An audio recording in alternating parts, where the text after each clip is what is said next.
you see that? From all the way over here? I'm trying to make the writing just big enough. Hey, Byron, happy Friday.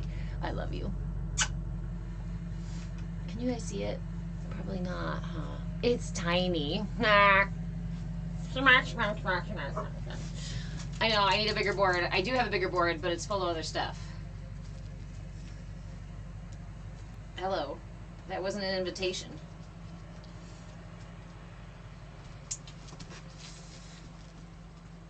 Some of you can. I don't think you can zoom in on lives. And I did try here on TikTok. They allow a kind of board that I can like write stuff on. Hey friend, how are you? That I can write stuff on, but it only allows me to like write very canned. Like I can't like edit it myself. So unfortunately. Use the stickers? What do you mean the stickers? Yeah, Byron, you have things on your screen. Tell me. Teach me. I'll come to your class.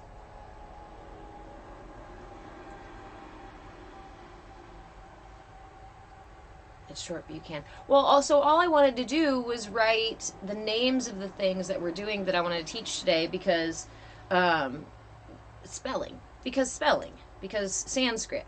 So I wanted to have them up there. I even took off my Patreon tag because really there's a link in bio and you guys can't, yeah, it doesn't need to be up there.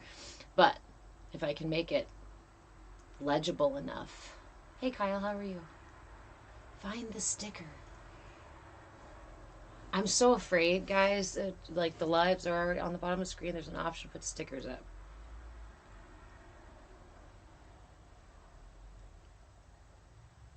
Is it currently there? Can I do it while I'm live?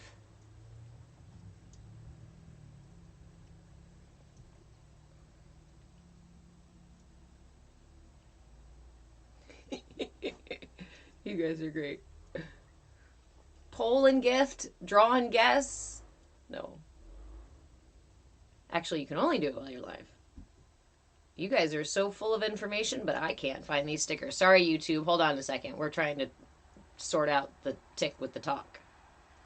Balance it out. I mean, there's the About Me thing, which I suppose it's on effects. Okay. Sorry, everyone. Thank you, everyone, for holding on while I figure this out. Boards, background, stickers. Stickers. How many characters do we have? It's blank. I pressed stickers and it popped up, but it's blank. It's a blank menu.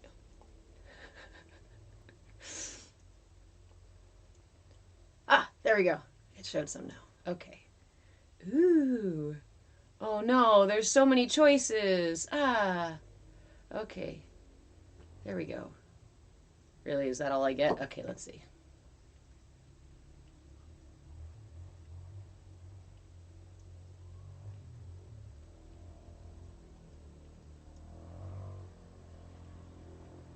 Thank you all for bearing with me. Sorry, I'm tapping on the screen. Hold on.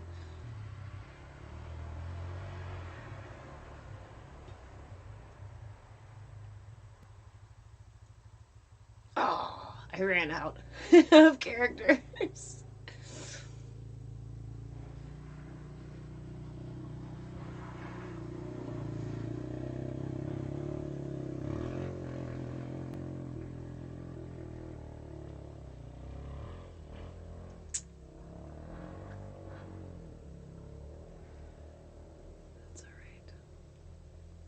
That's okay. Thank you guys for helping me sort it out. It does have very limited characters, and there's just the little things. The limit on characters is problematic, yeah. You guys are so wonderful. Thank you. Just put tiny yoga on it. I suppose I could, huh? But now I know. Yes. Thank you all. Ajna, I love you. But we're getting ready for class. Are you just excited when I speak? You just like listening to me. You just think I'm talking to you every time. I must be talking to you. I must be talking to you. You must be. Oh sure. Oh sure. Okay. Okay, but for real, we're gonna do class. Go lay down. Thank you.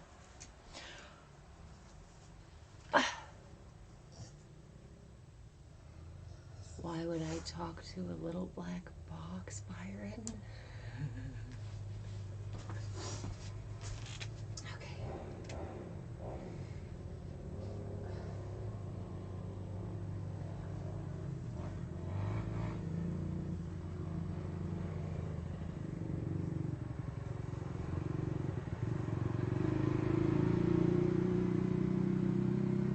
Plus, it's more fun to write backwards anyway. It's more fun to practice my backwards writing.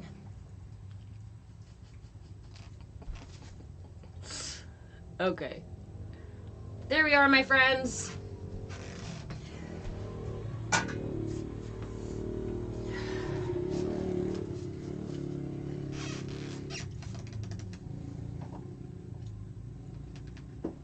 Welcome in, everyone.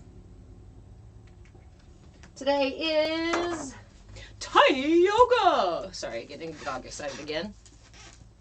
Am I at a motorcycle rally? No, the neighborhood kids have quads and it's snowing. There's snow on the ground. So they have been experimenting with their moves in the snow. And I've been quite impressed, to be honest. Let's see, what's our incense for today? Nagjampa? 60s patchouli. Who put that there? Heart, Nadi's, third eye.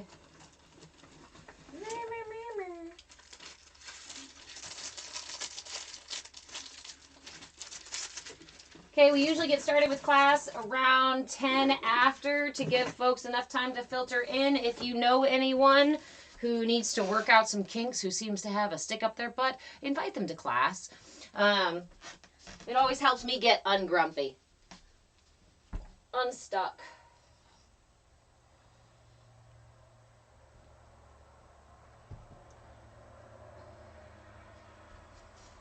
Oh, there it is.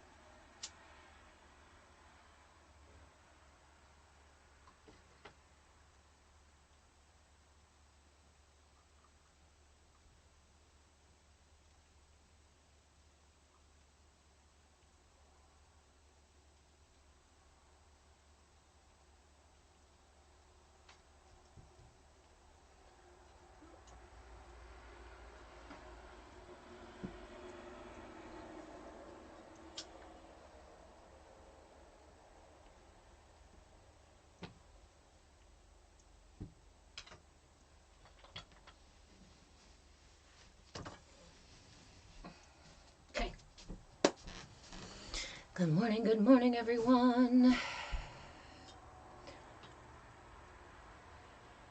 Okay, so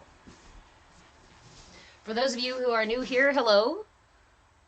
My name is Reverend Deborah. I'm an interfaith minister, a movement facilitator, and your shenanigans shaman, and I knocked my phone down. You guys speak up. I'm just kidding.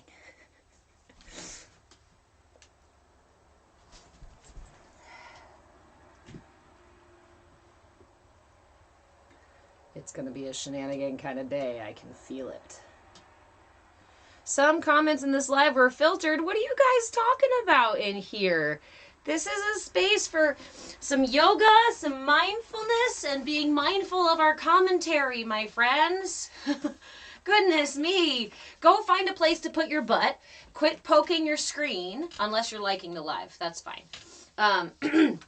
Otherwise, go find a place to put your butt, prop your phone up somewhere, and we're going to go through a 30-minute share flow. Oh, it's already after 10:10. So let's go ahead and get cooking.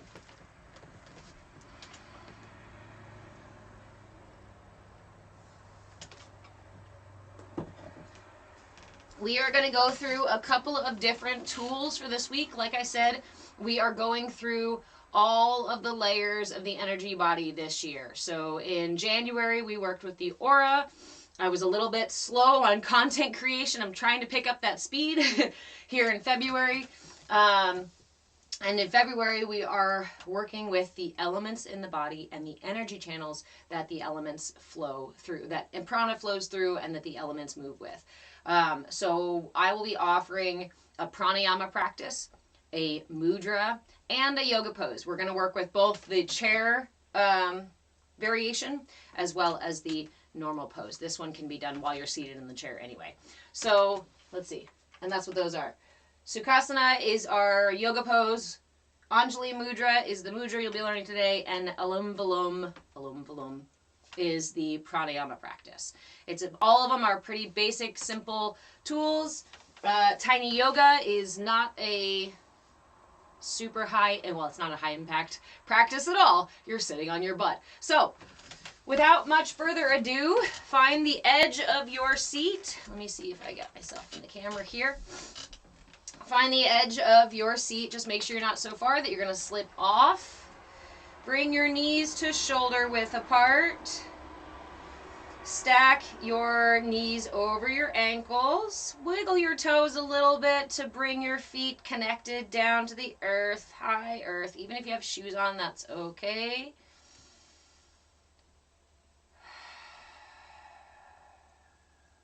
We're going to take 3 deep breaths to fully sink into our practice. Go ahead and begin first by inhaling through the nose, pulling the breath through the lungs and all the way into the belly. And sigh it out. Inhale again, this time expanding the rib cage in all directions, front, sides, and back. And let it go.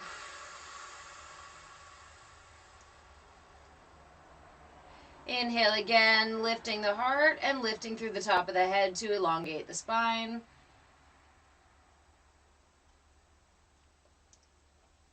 And as you exhale, allow your shoulder blades to melt down your back, releasing any tension in the shoulders, back, in the torso. Give yourself little tiny wiggles, little tiny movements as we settle into our bodies. And we're going to start up at the head.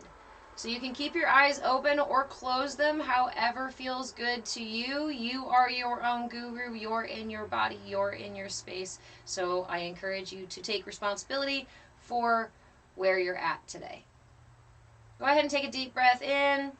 And as you exhale, just turn the head to gaze over one shoulder. Inhale back through center. Exhale, gaze over the other shoulder. Inhale back through center, back over the other shoulder. We're going to go back and forth a couple of times. Go ahead and go at your own pace. The point here is not overextension. It's just awareness of the movement, of the muscles in your neck, of any stiffness that's here.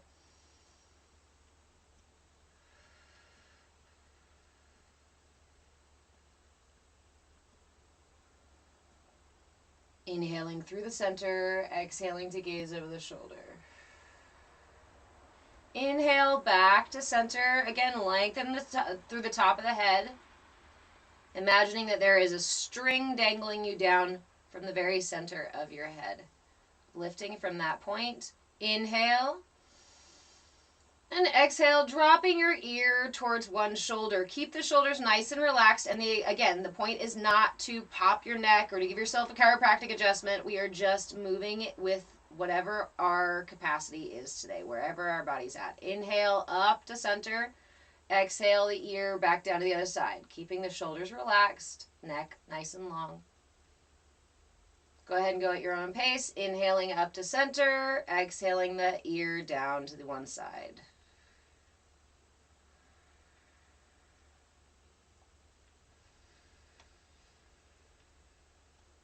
Be sure to be mindful of the length of your neck.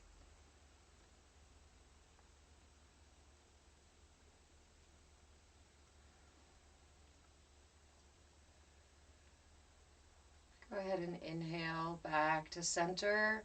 As you exhale, drop the chin to your chest and inhale for rotations one direction. Just go a couple of times, nice and gentle. Just bringing movement into the neck, saying hello to the muscles. And when your chin meets your chest again, switch directions.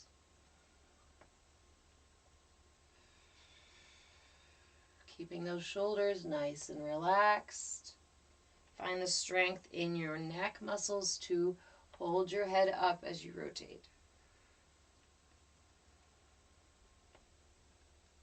Once your chin meets your chest again, inhale back up to neutral. We're going to move into the shoulders. Inhaling the shoulders up, rotating them down and back. Couple of rounds.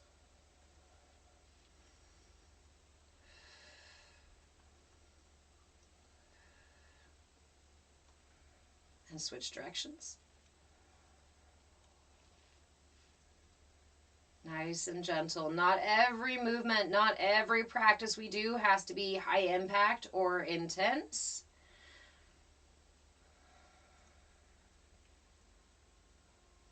Come back to neutral. Place your hands on your thighs and slide them out towards your knees a little bit. We're going to move into cat-cows, starting small. Inhale the chin up just a little bit. Tip the chest forward and tip the tailbone back. Tip the hips. Inhale. Exhale, tuck the chin, roll the chest in, rolling the shoulders forward and tucking the tailbone ever so slightly. Exhale. Inhale forward a little bit bigger. Exhale back. A little bit deeper. Inhale forward a little bit bigger here. Exhale back. Even deeper. One more. A big inhale forward. Lift the chest. Lift the chin. Wag your tail. Tip your tailbone back. And exhale. Curl the chin. Curl the spine. Tuck the tailbone in. Exhale completely. Come back up to neutral, and we'll move into one of my favorite practices, torso circles.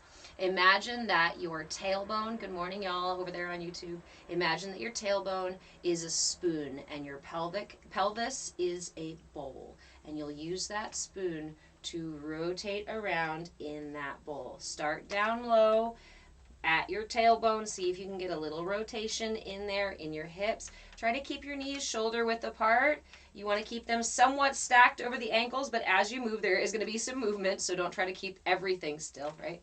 Everything's connected. Torso circles in one direction, and then the other.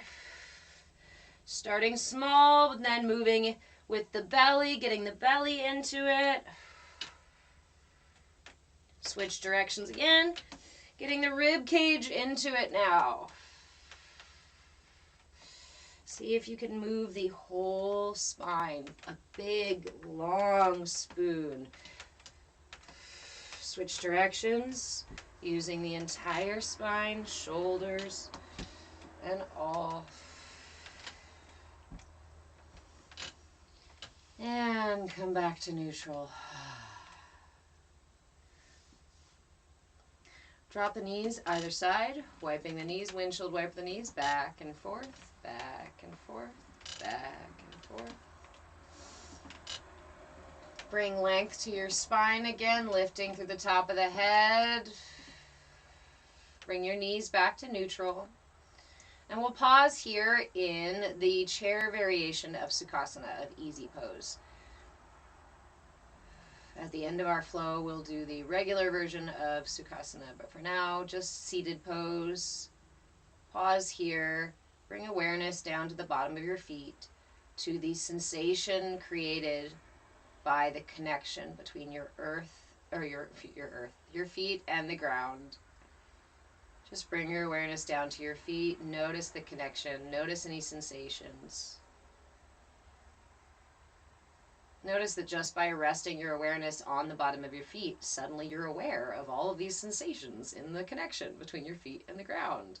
Funny how that happens, huh? Just our awareness.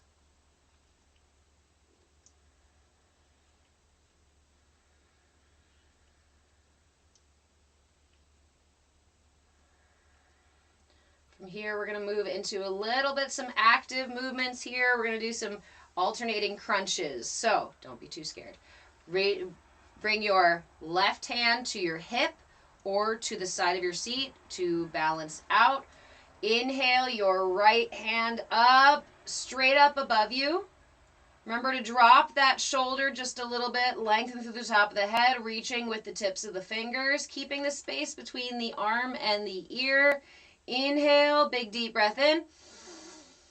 And as you exhale, bring this right elbow down to lifting the left knee. Have them meet at your heart as best you can. Inhale, back to neutral. Knee down to the ground, foot down to the ground. Right hand back up. We're going to do 9 more of these, so 10 total. Inhale. Exhale, crunch. Inhale, open. Exhale, 3. Inhale, open. 4. Open. 5. Open. Go ahead and do those last 5 at your own pace.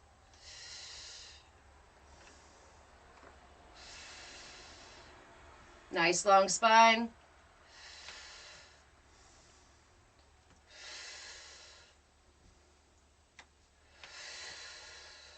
Once you find your 10th one, go ahead and release the right arm. Shake out the shoulders. Give your knees a little bit of a wipe. Back and forth, back and forth. Come back to neutral, and we're going to go ahead and do the other side. Right hand either on your hip or on your seat. Inhale that left hand up. Fingertips reaching towards the sky. Keep that shoulder down. Keeping the space between your ear and the arm. Lengthen through the top of the head, lifting. And go ahead and do those 10. Inhale, deep breath. Exhale, crunch. Bringing the connection up to the heart as best you can. Inhale, open. Exhale, crunch. 2. 3. 4. 5. 6. 7. Take your time. 8. 9. And 10. Release the arm. Wipe the knees back and forth. Wiggling into the hips a little bit. Bring the knees back to neutral. Bring the hands together to touch at the heart. Settle the breath. Inhale the hands up towards the sky.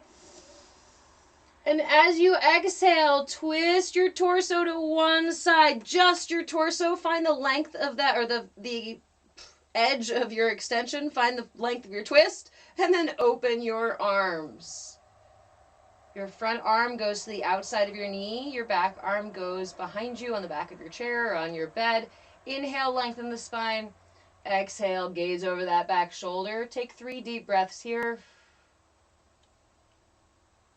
Be mindful of your posture, keeping a nice long spine.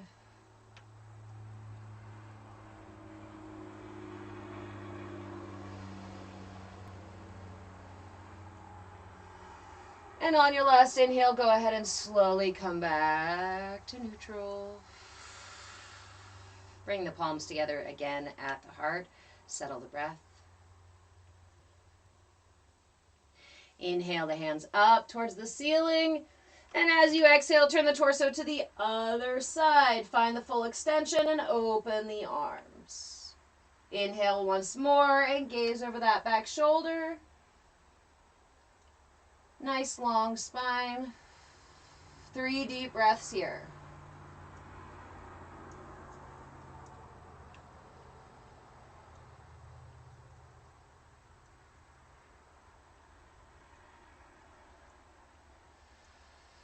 And on your last exhale, go ahead and come back to neutral.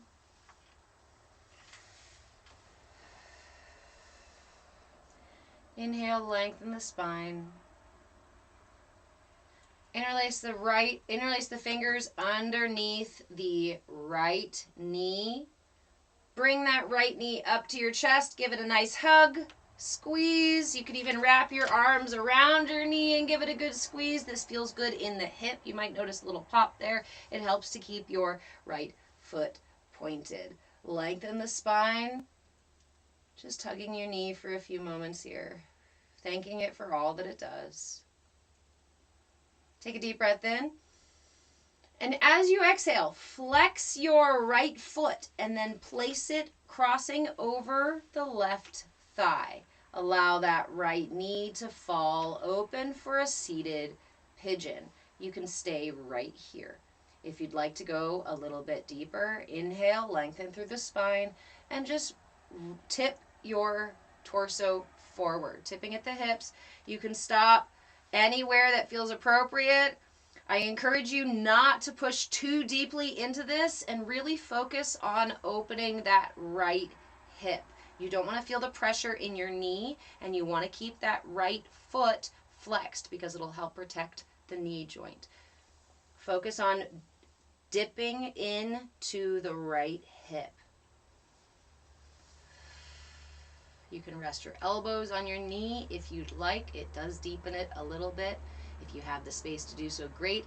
If not, you can just hold your hands on your hips as you lean into the pigeon pose. Nice long spine.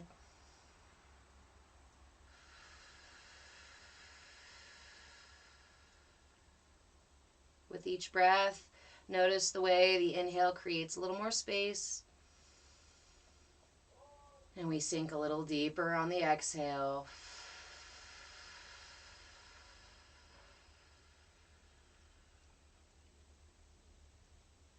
Inhale, slowly come up. Lift that right knee and give it one more hug. Give it a kiss. Thank it for all that it does. And replace it back down to the ground. Left side. Interlace your fingers underneath your left thigh. Lift it up to the chest and give it a nice squeeze. Even wrap your arms around if you'd like to and hug it for a moment. Nice long spine. I appreciate you, knee. Thanks for being my bestie. Take a deep breath in. As you exhale, flex the left foot and place it over the right thigh. Allow that left knee to open in the same way. We want to focus on the left hip, the sensations, the opening of the left hip. Keep that left foot flexed to protect the knee joint and bend forward. Go ahead and lean forward to whatever extension feels good. It's okay if one side is more tight than the other. Honor where you are in the moment and just breathe. Allow the breath to invite more space.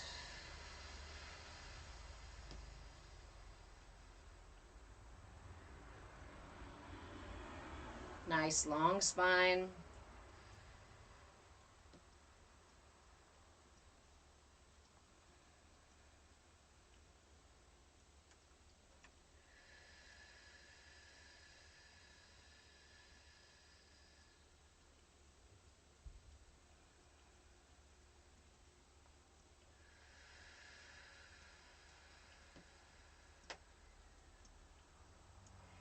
Slowly come up on the next inhale. Hug that knee one last time. Give it another kiss. Thank you so much for all that you do. And replace it back down to the ground. Bring your hands together again at your heart. This time interlace your fingers and send your palms facing up towards the ceiling. We're going to do a little palm tree sway here. Lengthen through the spine, lifting through the top of the head, keeping the shoulders down, pressing the palms towards the ceiling. Nice long spine here. Tall palm tree. Inhale. Exhale, sway to one side. Inhale, up through center. Exhale, sway to the other side, back and forth. Inhaling through center, nice and slow on a breezy day here. Palm tree swaying back and forth.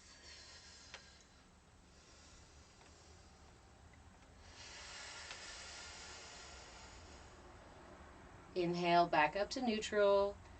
Release the arms and heel toe. The legs open to goddess pose. So we're going to move the knees out to about 45 degrees and point the toes forward in goddess pose. Place your hands on your thighs. And then we're going to just drop the shoulders. Little twist here. So just drop the shoulder towards the floor towards the other knee. Find this movement that's nice and smooth, twisting back and forth, allowing this twist to reach down into your lower back, gazing into the twist each time. Back and forth. Come back to neutral. Drop your left elbow to your left thigh. Drag your right hand across your heart and reach up towards the ceiling, gazing towards your hand.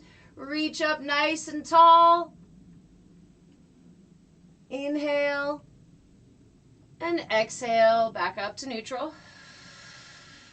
Right elbow to right thigh. Inhale, dragging the left hand across the heart, reaching up towards the ceiling, gazing towards that hand. Nice long reach. And breathe.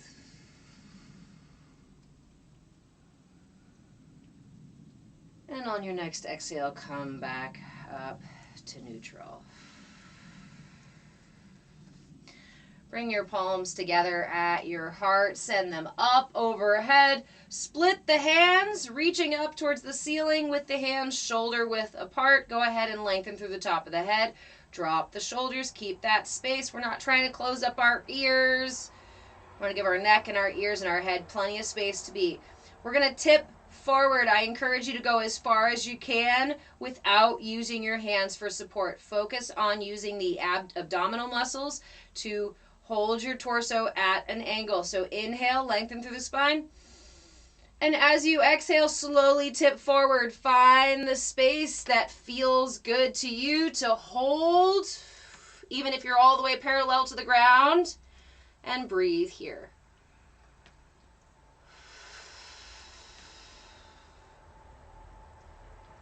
Nice strong thighs. Lengthening through the top of the head. Activating the torso muscles. Inhale, big deep breath. And exhale, release the arms to fold all the way down, however far is available to you. Release the neck.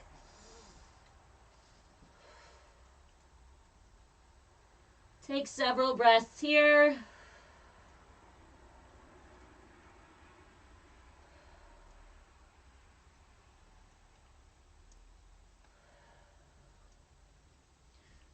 Releasing in the low back as well, so you're not holding tension in the low back. Allowing your whole length of your spine to hang. Inhale, come up just halfway to flat back, lengthen through the spine. Exhale, fold again. This time reach between your legs, trying to reach behind you. Tiptoe your fingers for a little bit of a deeper bend. Inhale, roll all the way up. Give your shoulders a little roll. Walk your feet back in to shoulder width apart. Reach behind you. Interlace those fingers for a little camel. Pull the interlaced fingers back behind you, opening the chest. Send the chin forward, or up, chest forward, chin up. Take a few deep breaths here, feeling the full expansion of the rib cage.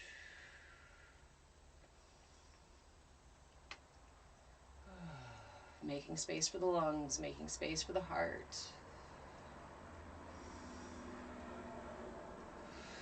On your next exhale, go ahead and release. Give yourself any last wiggles or stretches you might need. We're going to close our practice with the Anjali Mudra and Sukhasana. We're going to do Anolum Vilom first. We're going to do a pranayama practice in easy pose first, and then we're going to sit with our mudra. We'll sit for 5 minutes with our mudra, and we will do a couple of rounds of our breath work. So, again, our yoga pose for our first yoga pose for this month is Sukhasana, which is simply easy pose. This is seated pose. The chair variation is like so, with the knees shoulder width apart, legs shoulder width apart, knees stacked over your ankles, feet grounded. The traditional Sukhasana is seated pose, easy cross-legged seated pose. If you'd like to go ahead and cross your legs into Sukhasana, you are welcome to do so now. If you'd like to go into lotus, feel free, but I encourage you to sit with the basic practices instead of trying to get to the most expert practices right away, right? There's no one to impress but you. No one to impress but yourself. So,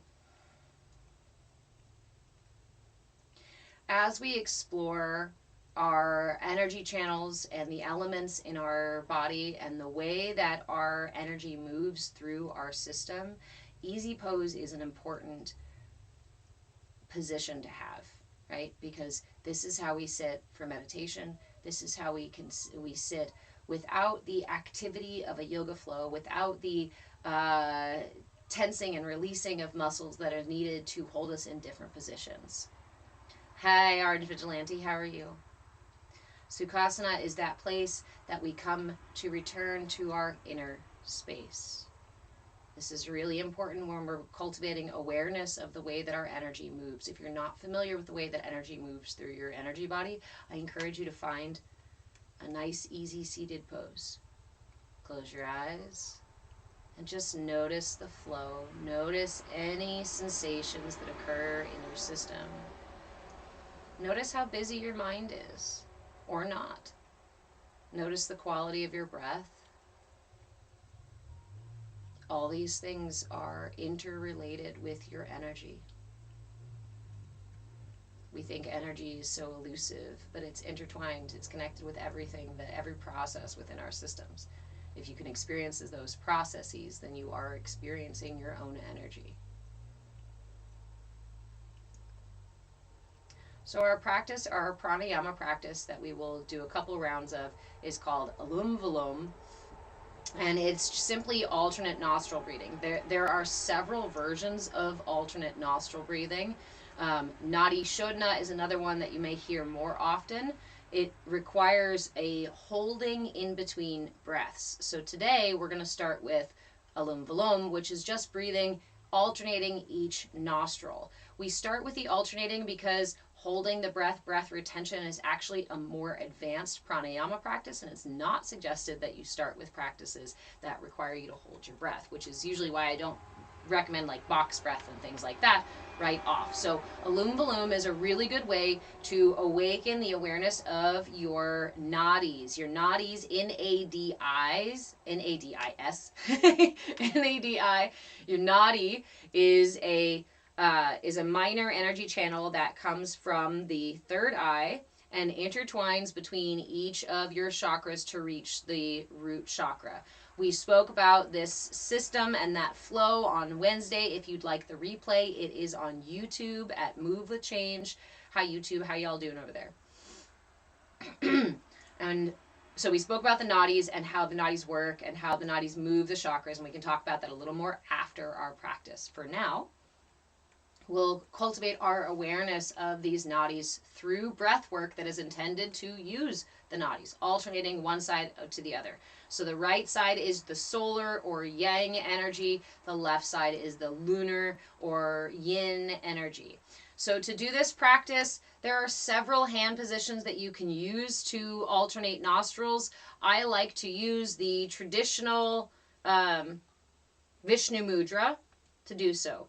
That is dropping the pointer finger and the middle finger into your palm, and then you use your thumb. This is my right hand, by the way. It's traditionally done with your right hand, but if you feel called to do your left, feel free to do so. Remember, you are your own guru, but I do encourage you to try both.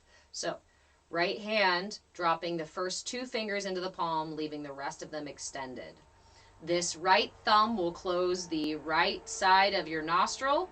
The ring finger will close the left side of your nostril. A variation here, if this is difficult for some reason, another way to do it is to extend those two fingers and place them on your third eye. In terms of nadi awareness of these channels, I actually encourage you to use this one. So let's go ahead and place those first two fingers on our third eye. Again, you will use the right thumb to close the right nostril. You will inhale through the left, and then you will just switch. No holding the breath. Closing the left now, exhaling through the right. Inhale through the right, close, exhale through the left. Inhale through the left, close, exhale through the right. Inhale through the right, switch, exhale through the left. Do your best not to hold the breath. This is very much about going back and forth and back and forth and back and forth. All right. So again, first two fingers on the third eye. We're going to go for several rounds. If you've already started, fantastic. Stay with us. We'll do it a couple more times. So again, inhale. We begin with the thumb on the right nostril. Inhale through the left. Close that left nostril, open the right, and exhale through the right. Inhale through the right. Switch the hand and exhale through the left. Go ahead and go at your own pace. Take your time. Big, deep breaths.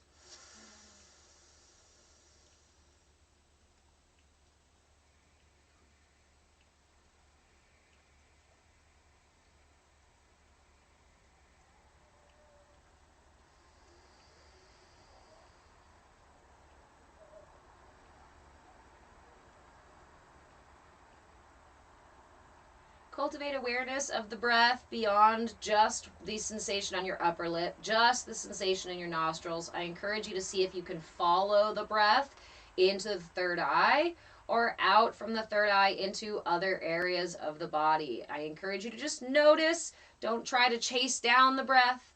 Just notice. See if you can expand your awareness a little bit more as we do a couple more rounds.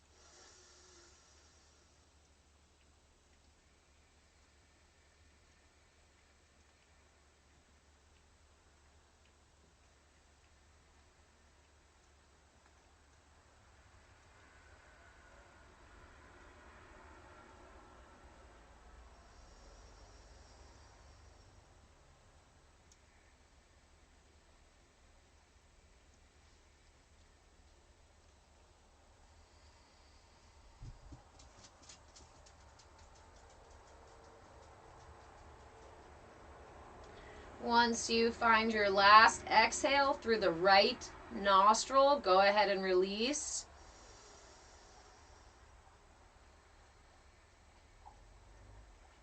Release the hand. Pause for a moment. Notice the sensations in your system after practicing alternate nostril breathing, Anolum Vilom.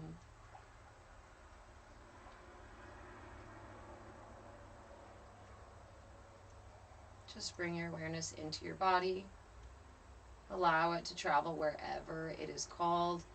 If you notice your mind is busy or there's tension in your system, I encourage you to breathe it in, validate it. Hello, hi, I see you. And exhale to give it permission to go. Keeping your awareness within your system, floating within your system.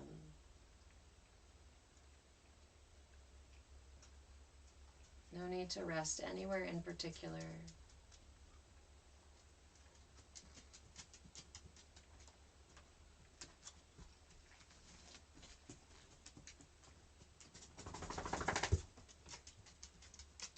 Allow the breath to settle however it will settle.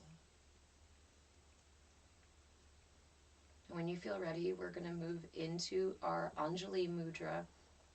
Most of us know the Anjali Mudra simply as placing the palms together at the heart. There is a piece of this that's important to add. As we press our palms together, we turn our thumbs to face each other to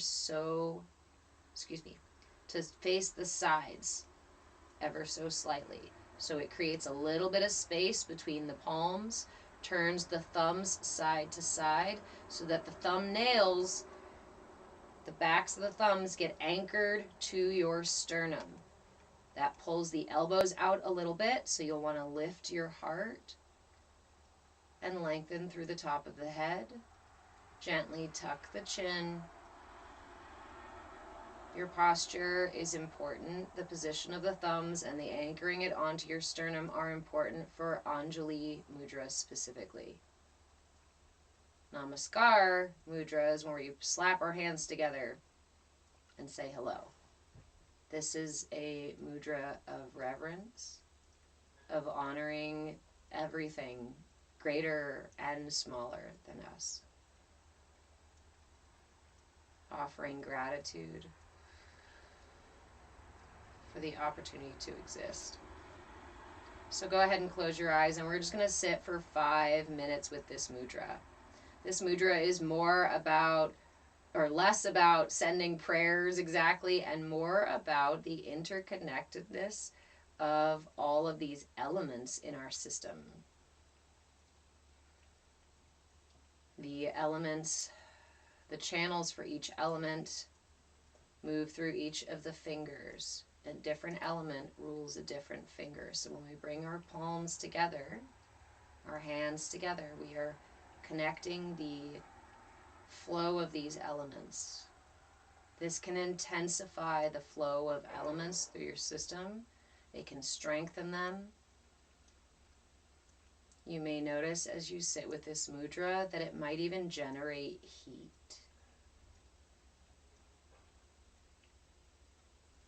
Typically it does assist in calming the mind, but if your mind is very busy, I encourage you to just focus on the mudra itself and keep breathing.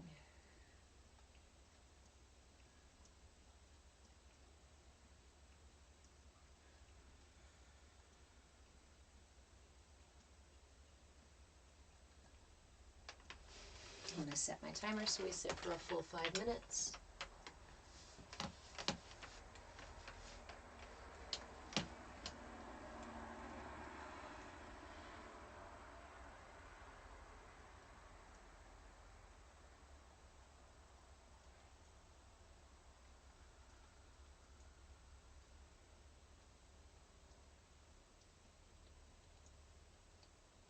When you find any moments of stillness within your system, I invite you to sit with them as long as you can.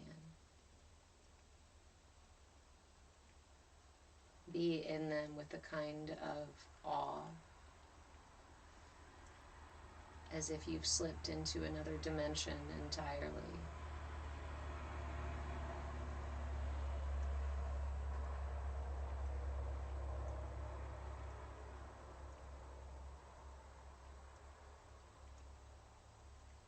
Allow yourself to sink deeper into the present moment. Any thought that pulls you out of it passes by like a cloud.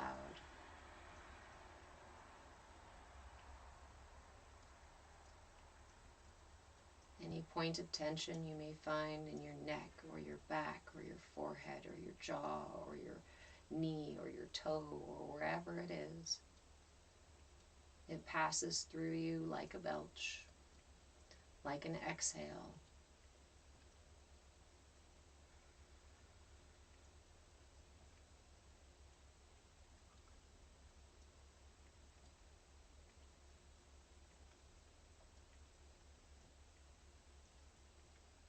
Keep that heart lifted and the chin gently tucked to keep intention in your posture.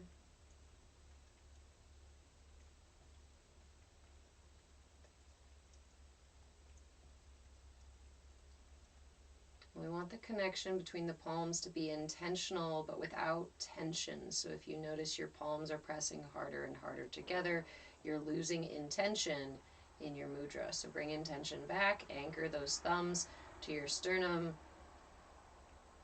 lifting in the heart.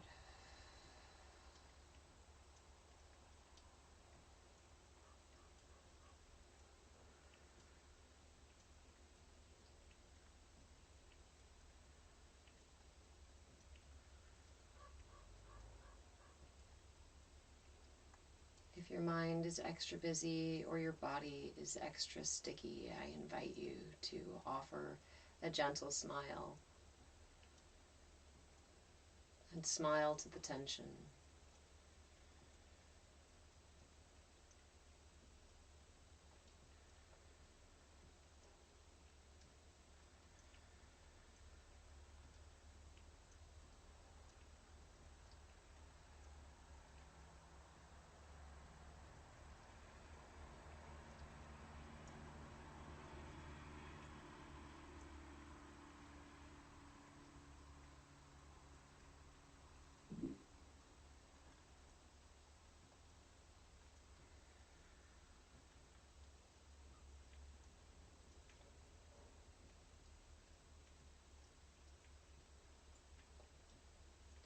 Stay with it just a few more moments.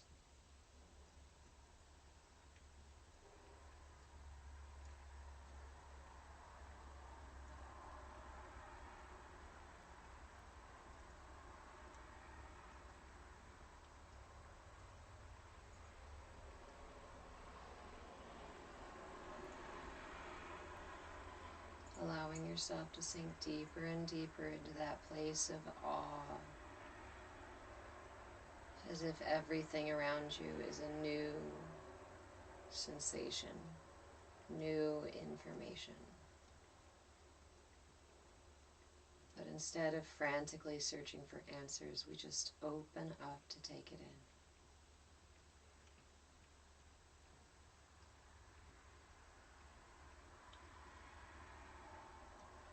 With curiosity and willingness, a willingness to remain open to receive whatever comes our way.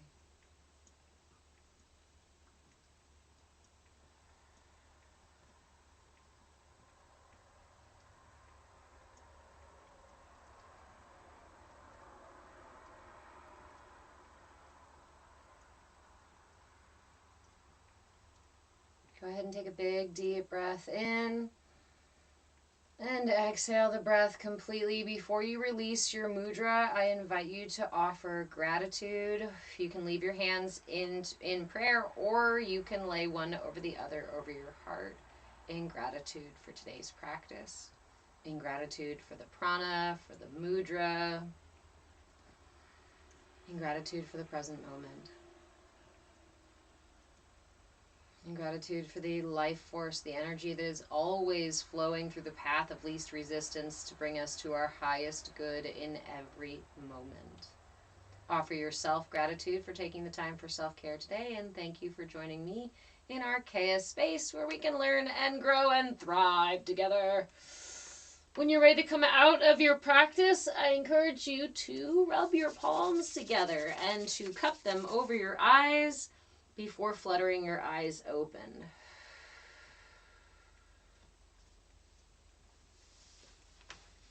I'm going to warm up my coffee.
Thank you, Andrew. Love you too. Badass blind woman. The name makes you want to sing 99 Loft Balloons. Which name? What name? The Anjali Mudra? Or Anolum Vilom? The name of the pranayama practice? You guys are very welcome. Remember that replays for class are always on YouTube at Move with Change. And because TikTok likes to hide my content and lag the lives, we are also on YouTube. YouTube doesn't share my stuff either. So, replays are over there. We're also live over there.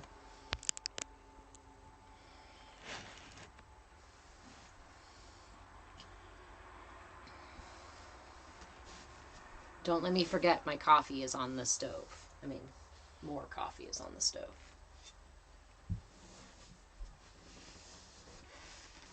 So I have officially added a Wednesday live. Puzzle piece, drag the puzzle piece. Yes, I'm still here. I've officially added another day, another live. It's Wednesdays from 2 to 4 p.m. Pacific time. On Wednesdays, we will focus more on the information part of each month's theme. As I said at the beginning of the class, January we talked a little bit about the aura, but I didn't get really deep into it. And this month we are talking about the elements in the system as well as the energy channels within our system and the energy bodies within our systems. So we've got some good info to cover this month. So Wednesdays from 2 to 4 Pacific time, we will be doing that. And then we will still have this tiny yoga class. It starts at 10 a.m. Pacific time. And then we'll stay for Q&A and other things afterwards. So that's what I was trying to use back there to write, to spell out for you guys the names of these things. Sukhasana, or easy pose, and Anolum Vilom. Oh my gosh, I'm so excited. I was even thinking about adding, I really love the lives. I really like being this style of teaching, not so much the content creation and sending it out to you guys, which, I know you guys appreciate too, and I'm doing my best. If anybody wants to help edit lives and edit things and help me create the content, feel free to reach out. I'm happy to trade services for that. And I was thinking about adding a Monday one, so I could just share some of the tools for the week instead of waiting till Friday to be like, here's your mudra for the week and here's your thing for the week.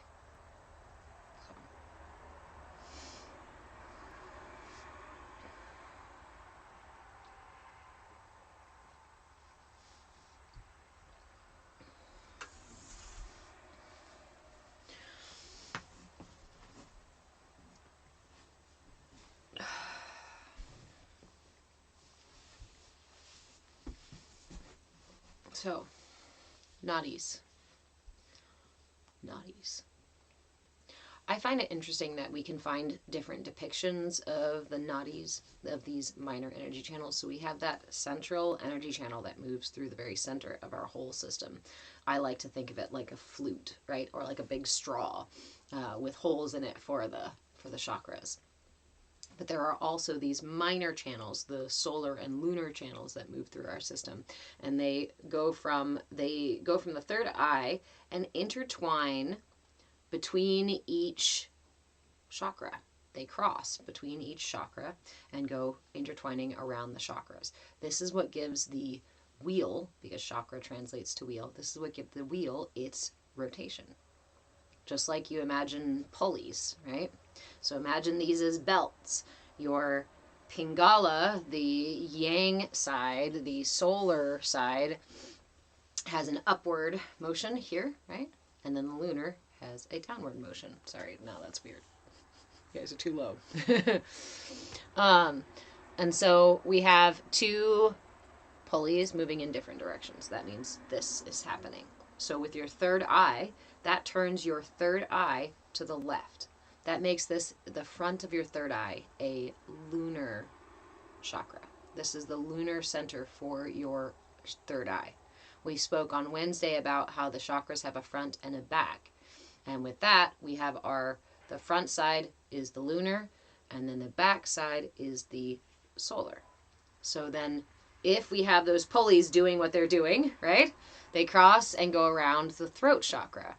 That means the throat chakra will move in the opposite direction towards my right, making it a solar or yang energy, right? Chakra. Hey, Red Mommy Eddie, how are you? Yes, lunar is feminine, solar is masculine. I just try to avoid saying feminine and masculine. I like to use the more, the other terms. Other terms, yes. Yin, yang, lunar, solar, prana and apana are the movements of those. How did he get outside? Oh, I left the door open. Hold on, let me check my coffee.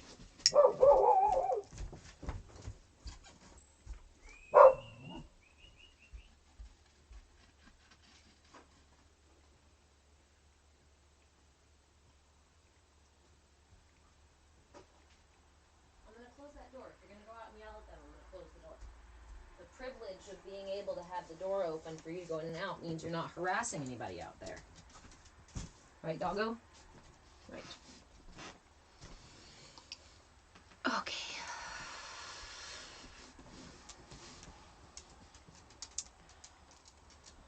So, I think most of us are more familiar, or at least it's more common to find information about your chakras, about the front of your chakras, but we don't think a lot about the back of the chakras. And I definitely found that this is an important, right? It's just as important to wash your back as it is to wash your front, right? When you're in the shower. So taking care of the front and the back of your chakras and acknowledging the type of physical manifestations that we can see when our chakras are out of balance. Like, do you have issues between your shoulder blades? Do you have pain in your shoulders or neck? Do you have low back issues? Are there problems with your knees, right? Where are your, quote, problem spots or tense spots? Where do you typically hold tension? In the front or in the back of a chakra is going to give you information about what energy is out of balance. I love these tools. We think of these practices like pranayama or meditation or things like that as doing something for us, as having a like, oh, I do yoga to build muscle, and I do Anolum Vilom to open my channels, sure. But these can also be diagnostic in that way.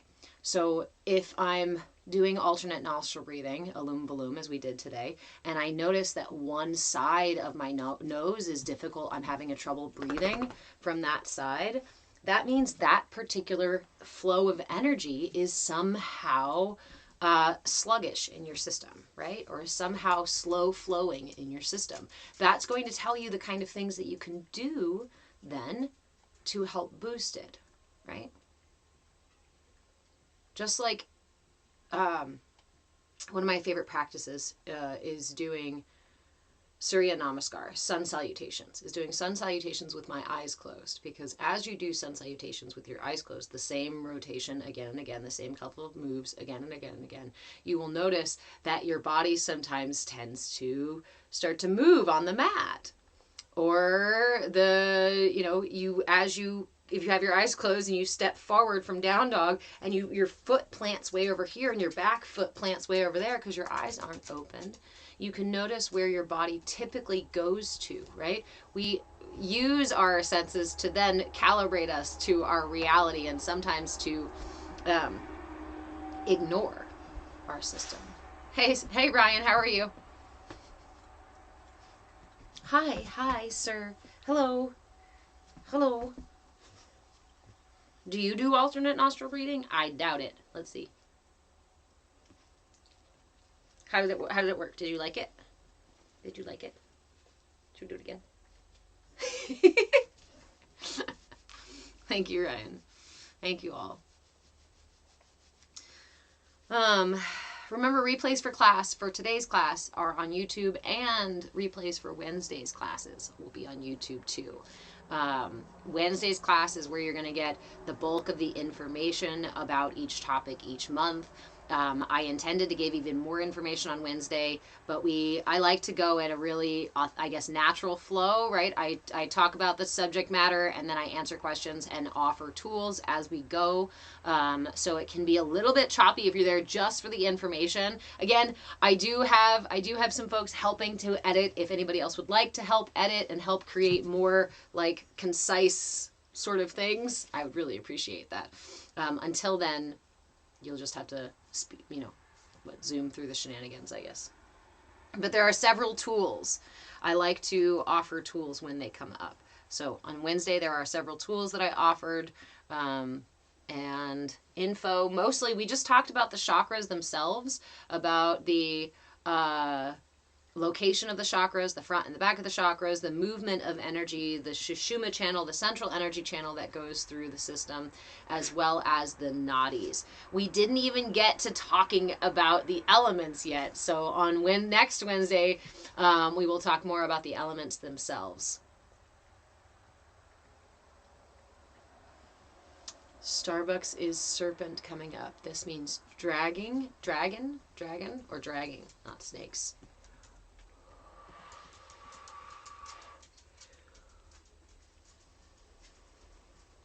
I think a misconception about Kundalini, and refer, because we were talking about snakes here, so I'm going to refer it to Kundalini energy, to the sleeping snake in our pelvis. Yes. When the Kundalini rises, this is the dragon. The serpents went in, not a snake dragging. So one of the, I think, misconceptions about Kundalini is that this energy solely rises from your pelvic floor up through your system. When for that to happen, we have to have a clear channel coming down as well, right? That energy has to be able to meet, to come together, to manifest together, both a down and an upward flow. This Kundalini energy that rises, once we have a upward and downward flow, is another level, is another layer of energy through our systems.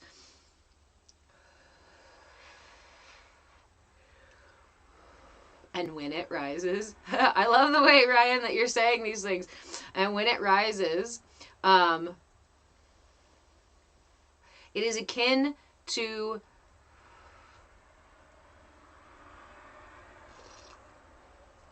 yes, it will bring you closer to Christ consciousness. Christ consciousness, activating Christ consciousness, living within Christ consciousness occurs through the pineal gland. The pineal gland secretes a substance, and this substance feeds that snake. So these are intertwined.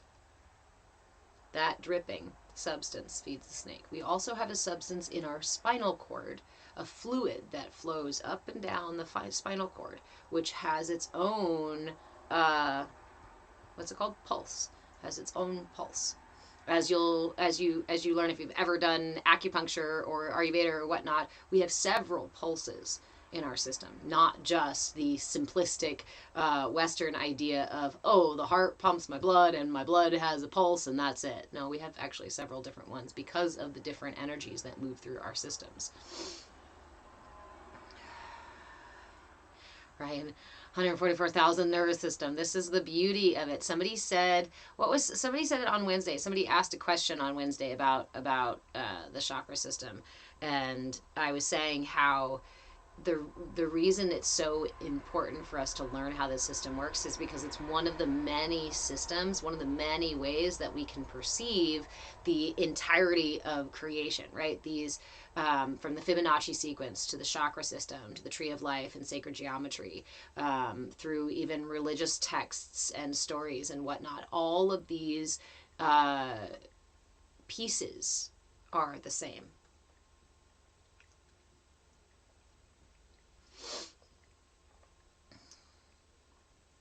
Badass blind woman, do I ever do energy work on my animals? All the time.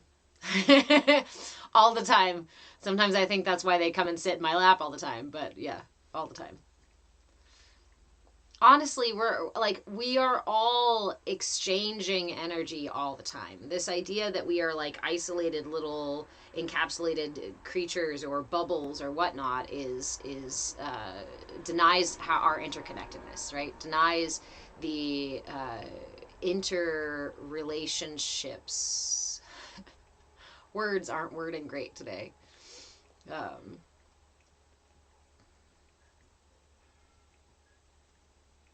He's my alabrije. He's my alabrije. My son was trying to decide whether it was the cat or the dog that was my alabrije, but I'm pretty sure it's the dog.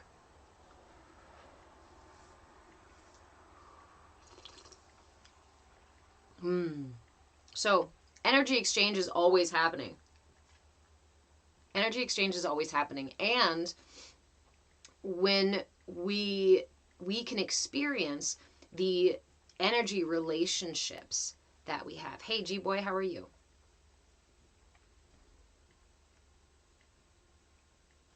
Badass blind woman, you'd love to learn to help your fur babies when they don't feel well. So I did a series like 2 years ago maybe when I first started teaching on Reiki hand positions. It was one of the things that got me a lot of pushback from folks who were like, I paid lots of money for my certification and lots of time and hours. And I was like, yeah, me too. I'm still going to give it away.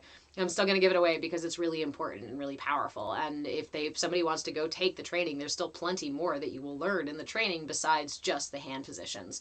But I intend to offer more and more of those as we move through this year. I was going to save them for when we work on the chakras specifically, from April through October, I think, was when I was going to offer specific Reiki hand positions. I do have a list each month of different energy healing techniques that I want to share. So one of those is this month I want to share with you guys again, because I talk about it often, but the grounding meditation, the tethering meditation, because the tethering meditation was my foundation for energy work. So for those of you who are new here or are not familiar with me, hello, my name is Reverend Deborah. I'm an interfaith minister, a movement facilitator, and your Shenanigans shaman. And I was gifted with my family's lineage of energy work when I was 7, when I was quite young, officially when I was 7. But it took me several years of practice on my own, of exploration on my own, to find this meditation. And this meditation is the way that I ground every single time, that I connect my energy every single time. My mother offered different techniques, but this one came through me in exploring my own energy practices. And I do have it actually posted as a podcast on Spotify.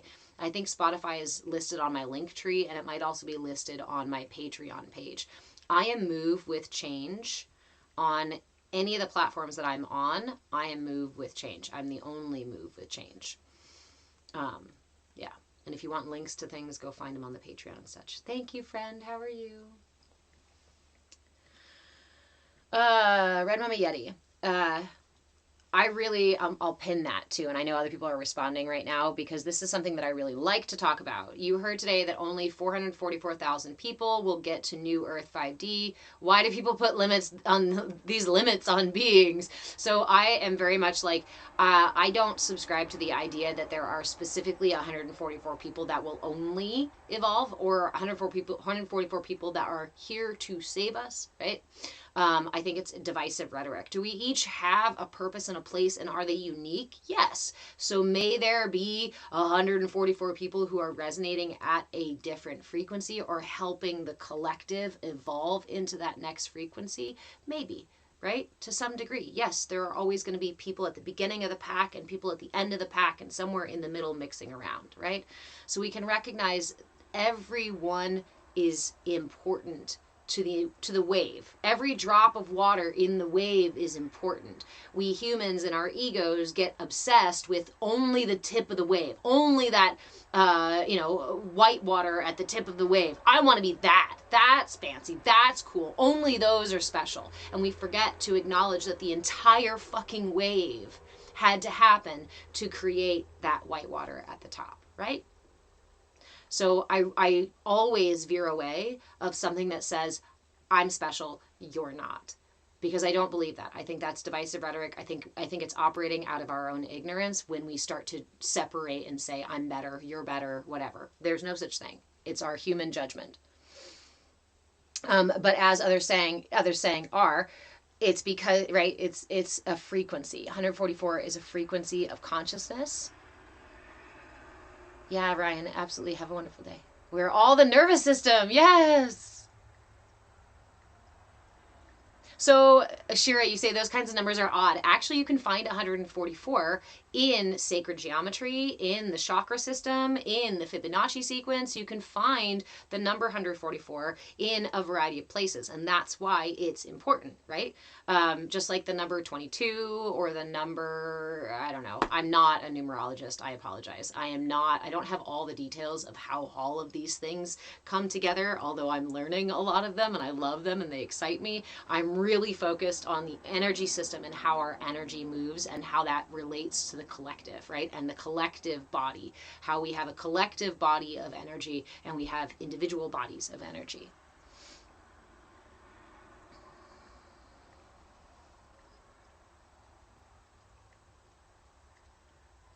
Yeah, and I don't mean to dismiss anybody. When I play semantics, I don't mean to be dismissive of anyone, and I apologize if it comes off that way. What I really want to do is clarify, because spelling, the way we spell things, what we say, what we speak is very important. One of my favorite mantras or reminders is actually from, you guys remember Destiny's Child? I'm pretty sure it was Destiny's Child who has that song that was like, say what you mean what you say. Right?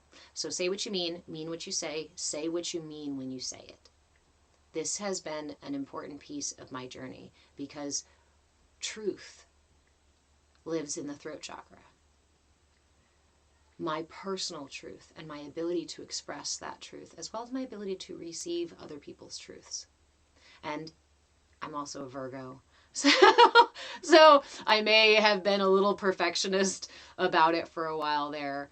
But now it's more about discovering the authentic truth in each moment rather than trying to be perfect in each moment, because perfect is not authentic unless it's actually the manifestation, right? We are perfect. We are perfect in our imperfection, right? That is our authenticity, is being able to show up truly as we are without judgment or shame.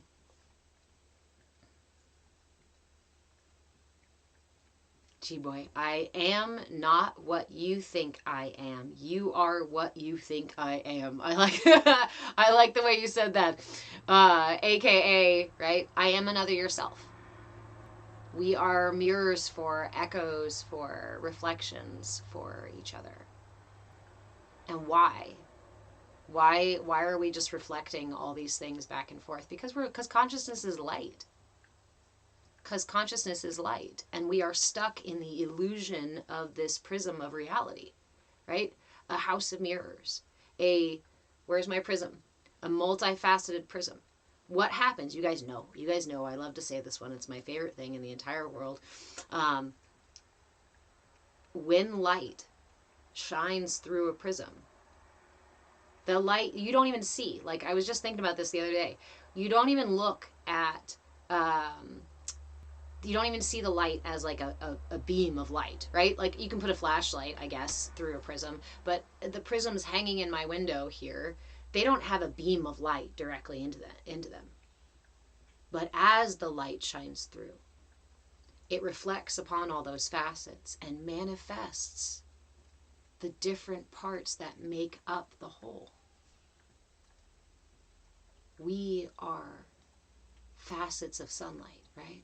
Facets of consciousness, reflecting back and through each other and through the prism of the matrix. That's the part that makes me go, how can we see better or worse, good or bad, right and wrong? How can we see that when we realize that aspect?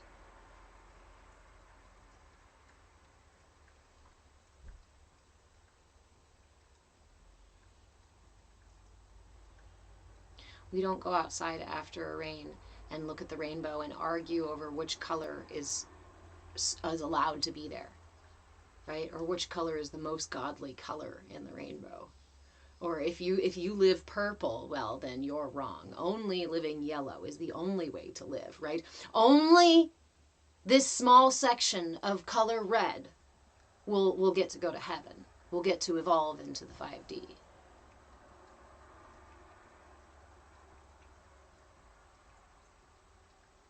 Hello, little lady. Do you need me to here? I'll help. Kitten.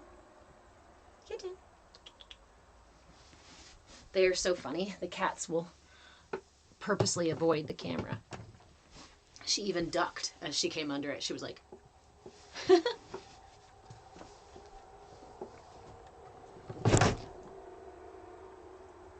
Kitten shenanigans.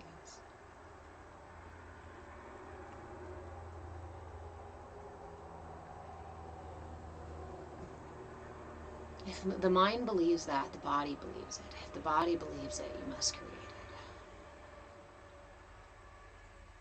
how did these beliefs get in there? How do they get rooted into our perception of ourselves, of each other, of the world?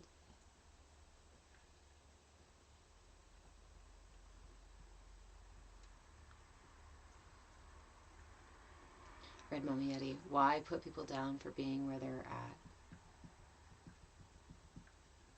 If our scales are tipped, if our scales are out of balance, our measurement will always be off. What are our scales? That's my balance within my system.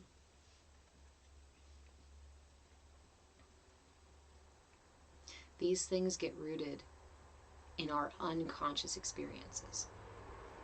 These things get rooted in our earliest perception of reality. We don't come in as pure and empty vessels, not entirely, right? Nature and nurture. We come in being born at a specific time in a specific place with a specific frequency, because you are part of that manifestation of all the parts. So you can't be all the parts in one lifetime. You've got to manifest as one note, as one tone, as one chord. And to be that energy, to resonate at that energy, your system has to be a certain way.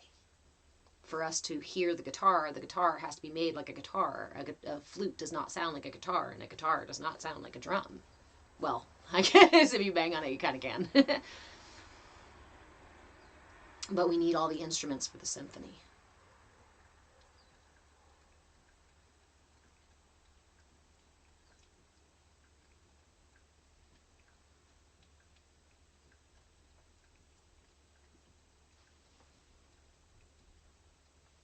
Hey, Beth, how are you?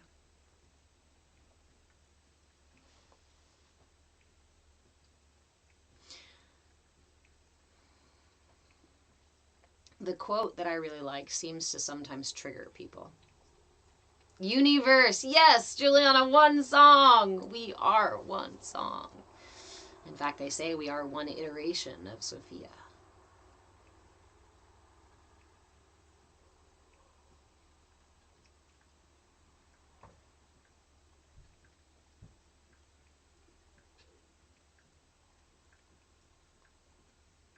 That quote is, if you don't see God in all, you won't see God at all.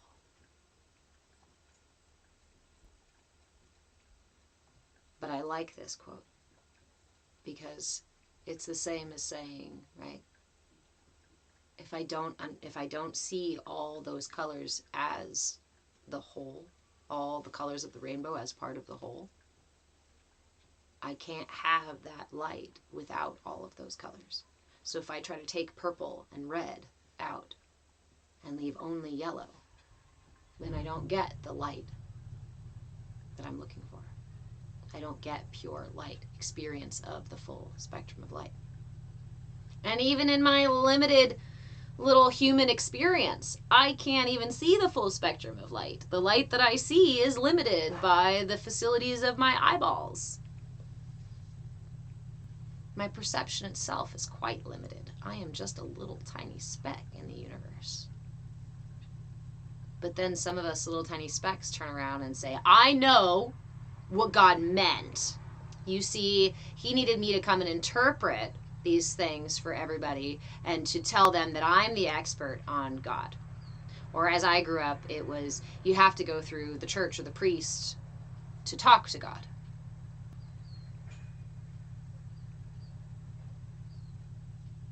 And you see, if you do not behave like a yellow, if you're more of a green or a purple, well, you're not welcome into the kingdom of heaven.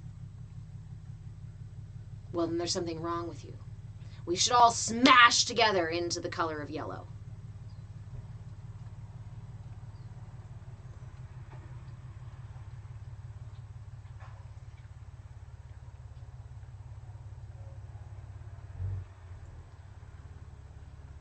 A guitar plays flat if you start to take the strings off or untune them. If you tune them all to the same, it sounds weird. A chorus is not a chorus if you only have soprano, alto, right? A rainbow is not a rainbow if it's only yellow. It just looked like God pissed in the sky.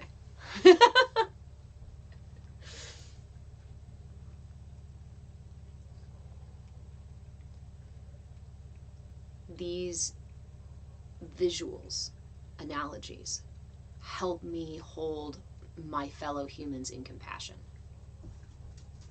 Help me keep my heart open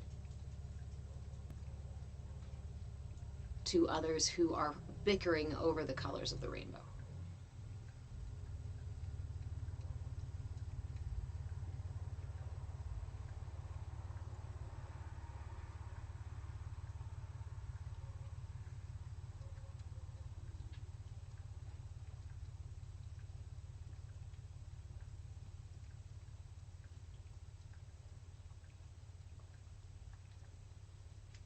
Badass Blind Woman, the rainbow belongs only to God, is what was told to me. I just laughed. Yeah.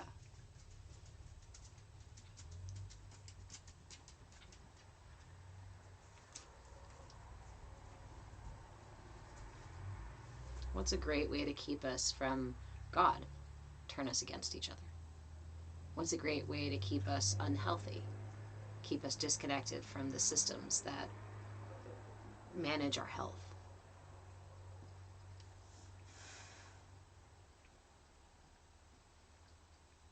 Red Mama Yeti, it's like our enemies. Without our dear friend enemy, we would not learn from ourselves. And that goes right into what we talk about in here about our ego, about our emotions, about anxiety and triggers and these kinds of things, right? How many times do we say that those are my enemy? It's no surprise to me, I am my own worst enemy, right? We are our own worst critic.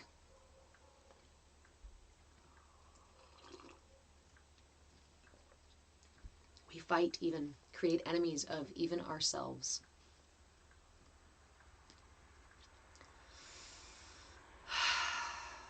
I'm going to quote my mom again. Because it hit me so stinking hard. I was angry about a trigger. I was angry at ego. I said, I just want to get rid of it. I just want to make ego walk the plank. Get it the fuck out of here. I don't want to deal with it anymore. Can I just cut this off? Can I just amputate it? Can I try a tool or a thing that just gets rid of the ego, right? And she said to me, to make an enemy of yourself is to engage in battle every day. And that becomes the war that you fight your entire life long, both inside of you and outside of you. It will echo through your reality. Is that how you want to live? Well, no, Mom. But what's the alternative? How the hell do I make friends with anger, with rage? How do I make friends with shame? This anxiety is annoying as fuck. How am I supposed to make friends with that?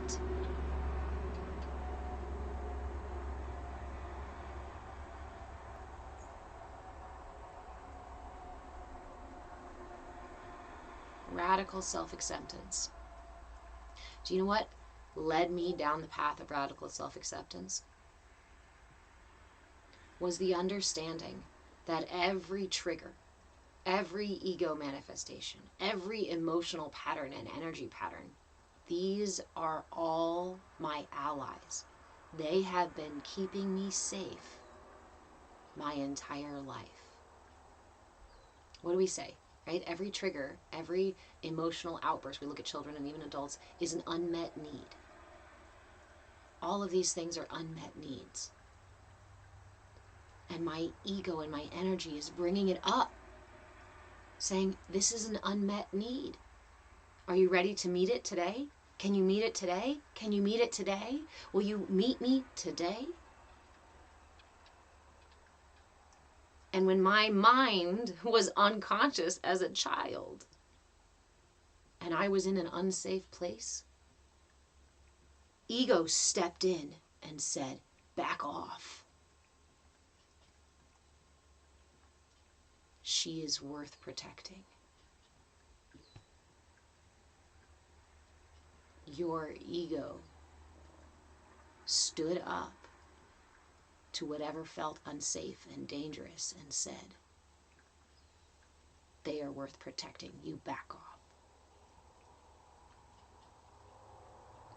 If that doesn't change your perspective on your ego,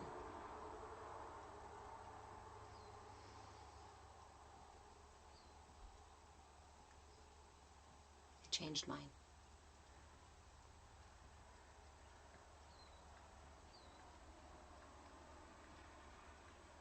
The Rosicrucians say to unlock the petals of the heart chakra.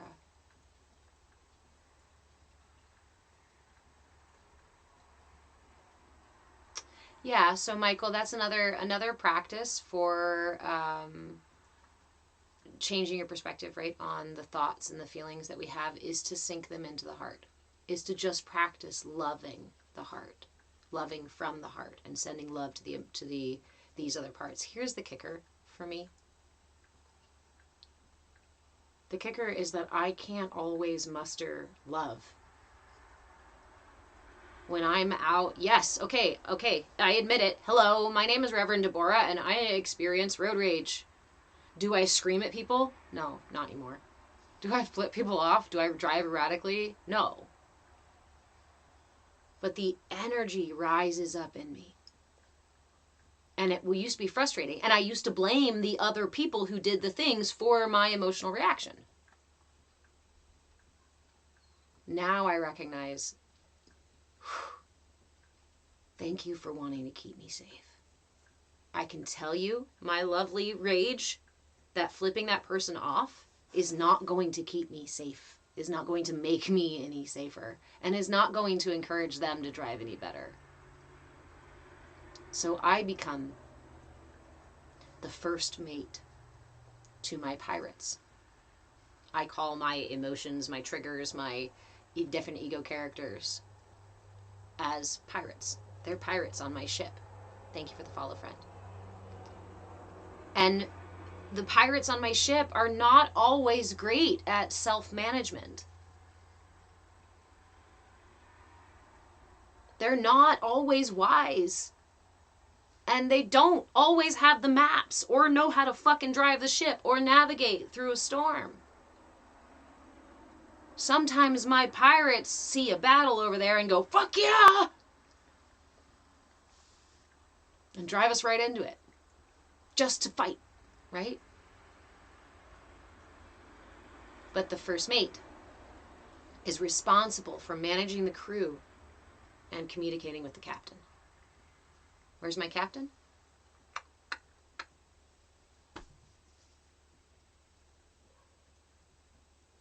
Andrew, send me in, coach. How many times do we have these experiences where we see, we witness, we experience the rising of one of those pirates, of that energy from within us, and it says, send me in, coach, I'm ready. Ooh, I know how to handle this situation. I'll say something really snarky. Ooh, I know how to write a text message back. Wait, let me go find the important person who writes the important emails, right? You show up to work differently than you show up with your partner in bed, right? You show up, hopefully, or unless, anyway. You show up to spend an evening with your parents, an afternoon with your parents, different than you would with your friends, maybe. We have these different ego manifestations.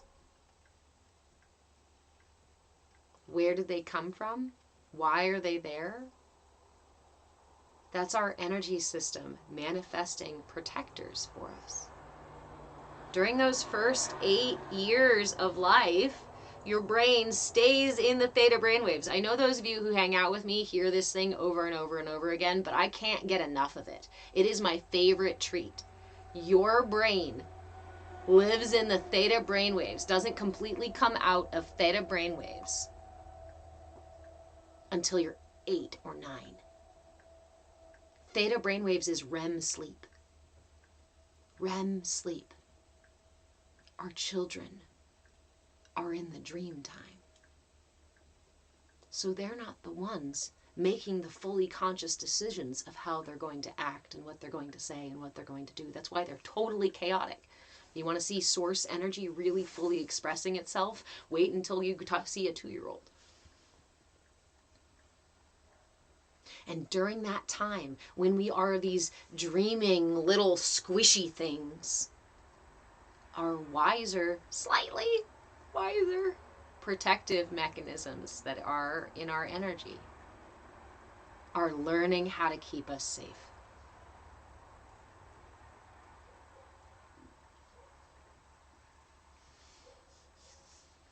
It's Ryan talking about 2012.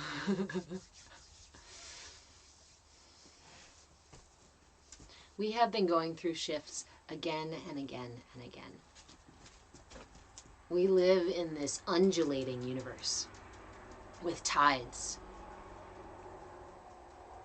We've done these things before, and we will do them again. But like the Fibonacci sequence, never quite the same. Never quite the same. Badass blind woman. Can I share that? You say also a road rager here, and you say sometimes I giggle at the thought that this was the reason my sight was taken. I had an interesting experience a couple years ago in a very terrible situation. I put myself in a very terrible situation and ignored the red flags and other things for that. So anyway, during that time, when I was specifically not seeing what was going on, not seeing the red flags, I started to lose my eyesight. I have always had, issues with focusing. My eyes don't focus all the time very well, but it's not really a glasses thing, they say. But while I was in that situation, I suddenly needed glasses 24/7. Within about a year of leaving the situation and actively healing during that year, I didn't need my glasses anymore. Occasionally you'll see me wear them because my eye muscles will get a little weak. But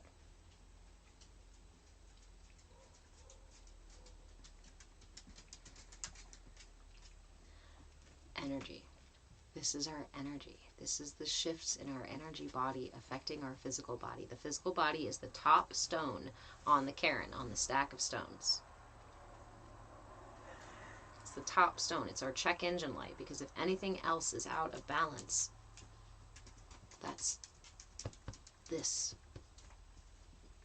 Shakes, rattles, and rolls. Aches and pains.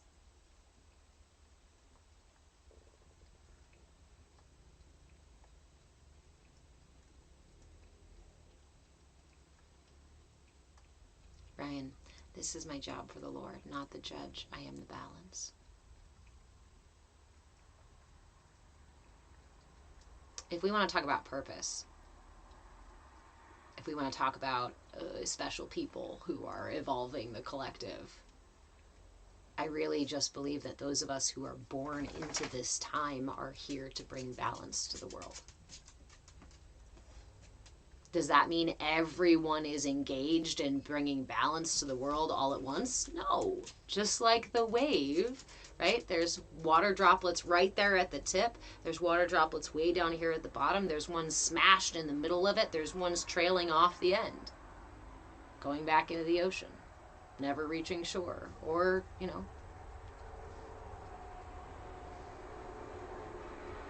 why do we argue for simplification of something so intricately extravagant?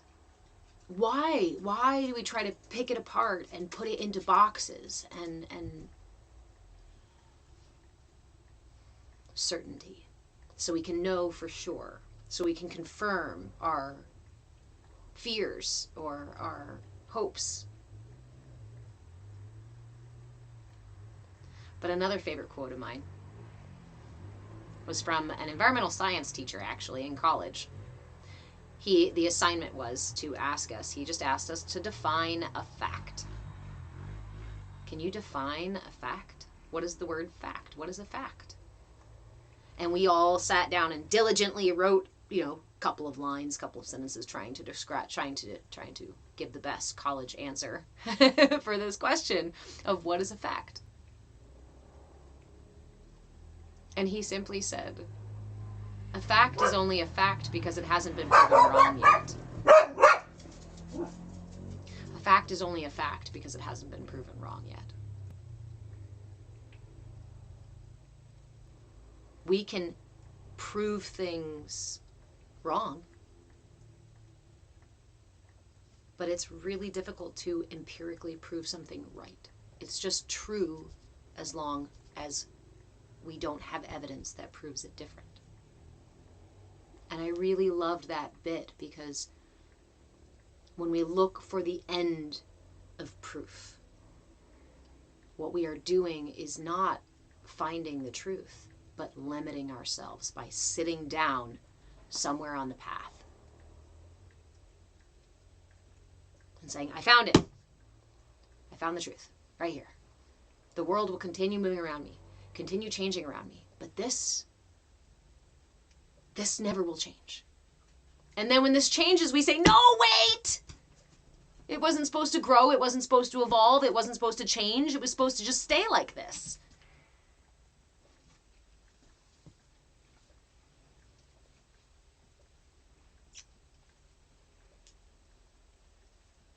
I'm getting excited about exciting things. It's okay.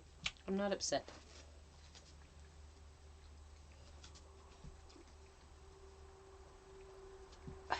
Do you need some hugs?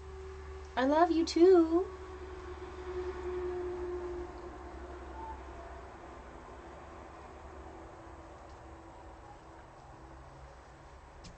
So, Badass Blind Woman, I don't know if I should even say it out loud on lives, but I have something that helped me repair my sight. Now, you also, again, we are unique individuals, right? And you have a genetic predisposition to it where I do not.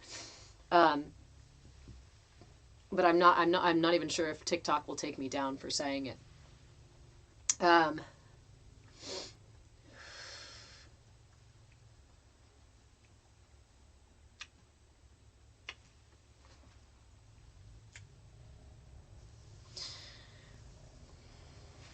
Take some cayenne.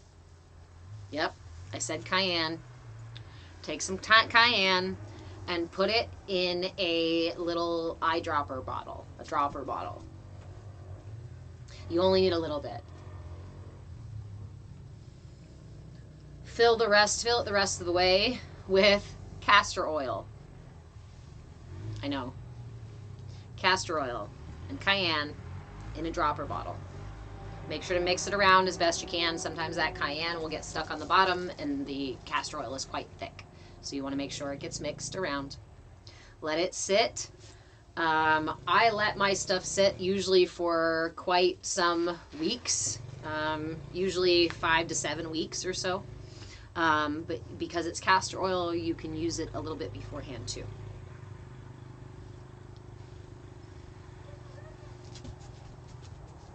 Are you going to go say hi to the kids? Are you going to go say hi to the kids? Go say hi to the kids.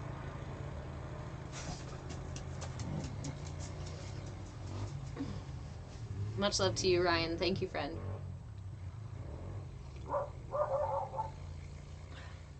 So, you put that mixture in your eyes. Just one drop. Just one drop in each eye. It's not as bad as it sounds, I promise.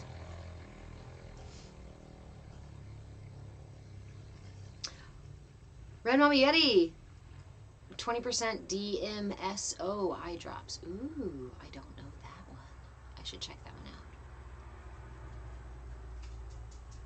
And the castor oil is nice and pulling, right? So it'll draw out any debris in the eyes. It'll help clear the eyes. It can help repair sight. And the cayenne opens up the capillaries to bring more blood to the eyes, which is just all around healing, right? Strengthening to the eyes.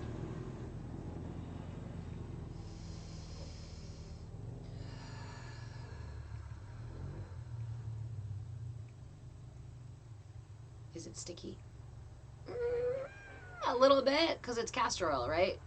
So it's kind of has the castor oil viscosity to it. So I just do 1 drop. It can be helpful if you have someone to help you, so you make sure it's not more than 1 drop. But and I highly recommend just keeping your eyes closed. Don't try to open them. Just lay there with your eyes closed for a good solid like 20-30 minutes.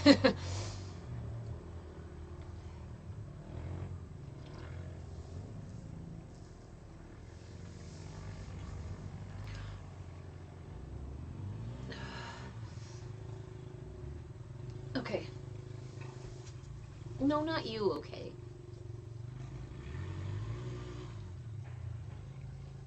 Did you guys have any other questions about the tools I offered in class? Should we go over the tools really quick and why they work and what they're for? Sir, coffee is not for you. You can lay down right here. You can lay down right there.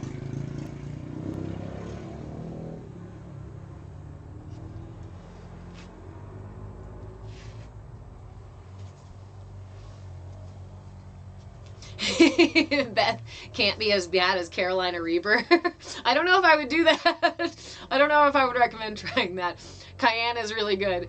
Turmeric might be good too for it with the cayenne. G-Boy, my thoughts on Ormus, the Ormus Gold stuff. I am on the fence. I don't know really where it's sourced, how it's made. I did receive a sample of it through the TikTok shop stuff, and it doesn't, it's like a pink liquid, and I'm like, you know, how easy it would be to just drop some color, some food dye in there and be like, look, it's water, or it's gold. Maybe give it a little bit of metallic something or other, or how they make it by like soaking it in gold. I don't know. It's an odd thing, and I mean, if you want to try it out, but I encourage everybody to do research on such things before they consume such things, because you never know what's actually in there. You are your own guru, right? Don't take anybody else's recommendations as the end all be all. Young man, are you hungry? Are you hungry? Do you need a knuckle Sammy? Do you need a knuckle Sammy? Do you need a knuckle Sammy?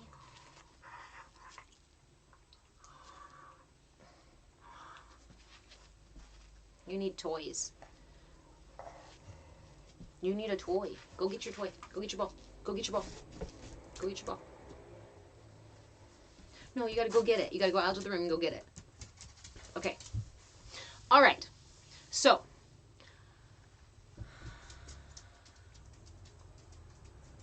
yes, need to start making your own tea. Now you have proper guidance. Absolutely. I actually, this month, am offering a couple of things as far as tea and adaptogens, different herbs and things like that for the nutrition posts. I'll be talking a little bit about some herbs that will help with just energy, and with clarifying your energy channels, as well as fortifying different layers of the energy body within the self. So our mudra for the week is the Anjali Mudra. The Anjali Mudra is different than Namaskar. When we slap our hands together like this and put our, like this is Namaskar. And this is a casual gesture where we might say thank you, or greet someone, or, send a prayer out, or just be delighted over something. I don't know. Anjali Mudra is a little bit different. So you bring your palms together like so, and then you turn your thumbs in ever so slightly to create a little space so that the thumbs are side by side as best you can. You don't have to lay them perfectly flat, but side by side is where you want them. And then you anchor those thumbs to the sternum. That's why when you see people doing Anjali, you see the elbows out, right? Have you ever wondered, like, am I supposed to do it like that? Do I have to have my elbows out? This is why. It's because when you turn those thumbs side by side and anchor them onto the sternum, it pulls the shoulders out or the elbows out. So when you're in Anjali Mudra, the posture is really important. You want to make sure that you're lifting through the top of the head, lengthening the spine, gently tuck the chin, and lift the heart. If you don't lift the heart, what happens is you end up slouching like so. Your shoulders roll forward, your shoulder blades pop out, your neck comes down. Even if you try to tuck your chin, it's not a good position. So you want to lift the heart, lift through the top of the head, bring the palms together, and turn the thumbs side by side. Anchor those on the sternum. Allow the elbows to come out. Keep that heart lifted. Lead with your heart is one of the most important, one of the quickest ways to get into a good posture. Just lead with your heart. And then as you're sitting in this mudra, you do want to bring the breath all the way down into the belly. So instead of just breathing in the chest, see if you can release the muscles in the belly. Ideally, you're breathing all the way down to your pelvic floor and all the way back up and out.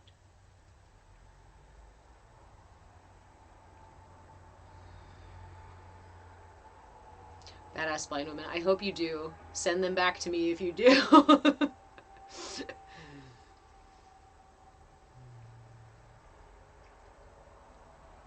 Anjali Mudra.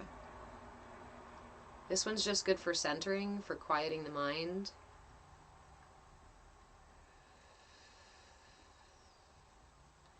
It's good for breath awareness and awareness of the Sushumna channel, of the energy channel that goes through the center of our being. Find the top of your head. That's where you lift from. When we're elongating the spine, right, you lift from the top of your head as if there's a string.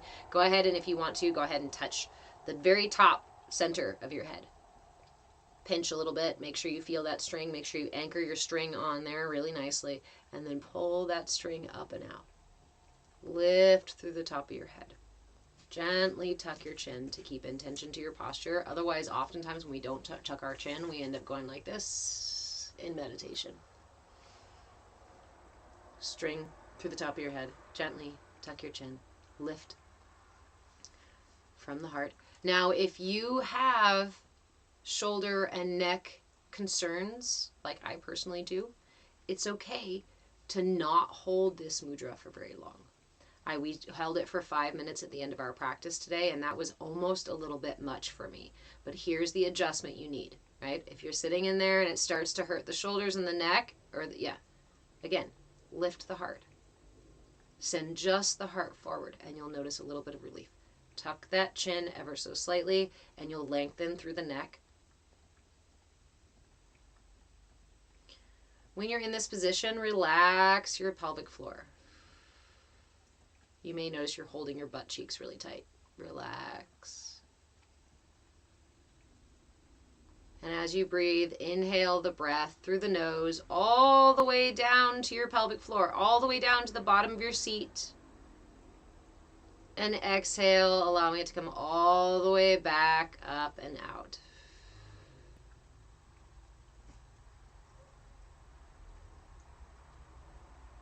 You don't have to be a visual person to move the breath beyond the lungs. It's really just about setting the intention and feeling into the sensations.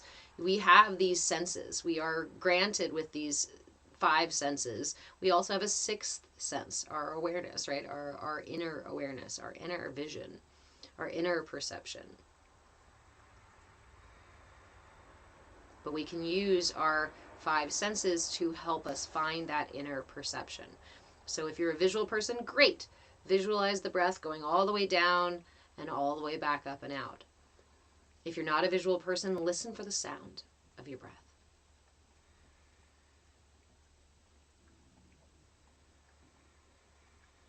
Listen for other sounds that it makes as it moves through your body. You may notice a taste.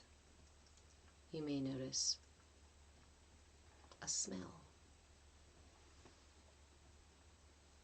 You may notice all kinds of stuff. There's no need to attach a story or to go, oh my gosh, what is that thing? Or, oh my God, is that right or is that wrong? Just bear witness to whatever is occurring. This mudra also helps to balance all elements in our systems and even fortify them. So increases their vitality by connecting the channels of the elements. So you can open your eyes if you'd like to look. Your fingertips are associated with different elements in the body. Each fingertip is a channel for a different element. So when you bring the palms together, you're bringing all of those elements together, creating a circuit for all the elements to flow even more through your system. So we fortify them, strengthen them by using Anjali Mudra and bringing, this is the other piece here, intentional pressure to your hands. Do you want to be squeezing? Absolutely not. You guys remember that thing in like 3rd grade where you press your hands together and they're like, this is how tectonic plates work. Let's not do that. We're not creating earthquakes here, right? We're bringing intention to our posture, intention to this connection without tension.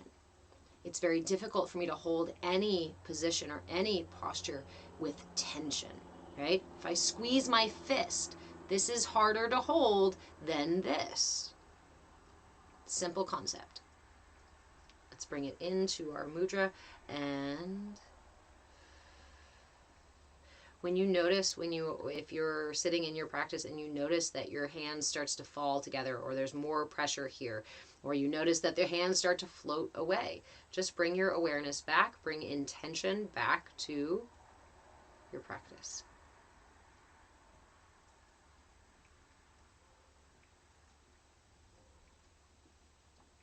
Again, nice simple mudra this week. Anjali Mudra. Stacy, thank you for sharing the live. Your spine and neck have been rough, so this is a good line to follow. A good example of what happens when your shit's out of balance.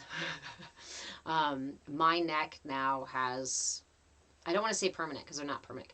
We'll say chronic issues. I have every disc in my neck is slipped, and I have a fracture in my C7 vertebra. Apparently, some of my wings on my vertebra are also extra long, so they exacerbate the problems of tendons and nerves and blood vessels and things getting all caught around them, which is great. But these little things, bringing my awareness into my posture, lifting with my heart, right? I was one of those people who grew up with a parent who said, shoulders back, and who would regularly come up and grab my shoulders and even put his thumbs in between, right? And like pull my shoulders back. So I grew up doing this, thinking this was good posture. Fucked up my shit. I found myself just a couple of years ago in meditation, and I felt my posture start to slip. And I heard it in my head, shoulders back. And I did this, and I laughed at myself because I knew it wasn't good posture. And in response, in that laughter, I also heard heart forward. Try that. You had the dragon wings too? Do you have Ehlers-Danlos as well? Sometimes I wonder if that's like a thing, right, with those things. So if you want to experience the difference here, go ahead and slouch over, let your shoulders roll, maybe even hang your head a little bit here. Get into your position of weakness here. All right, shoulders back, sit up in your posture, and shoulders back. How does that feel? It feels a little strained for me. It immediately starts to hurt my neck. I can feel the tendons and things in my neck being pulled the wrong way. It actually makes it a little hard to breathe as well. Okay. Shake it back down. Shake it back down. Hang your head. Roll your shoulders forward. Oh, I have so much dog hair on my sweater. And now go ahead and as you inhale, lift upright. And this time, just heart forward. Let your shoulders roll open. Your arms hang by your side. I notice that when I lead with my heart, I naturally lift through the top of my head at the same time. Maybe that's from practice, but When I lift my heart forward, I can also send my tailbone down into the earth, my roots down into the earth. When we lift the heart, the shoulder blades naturally sink into the back.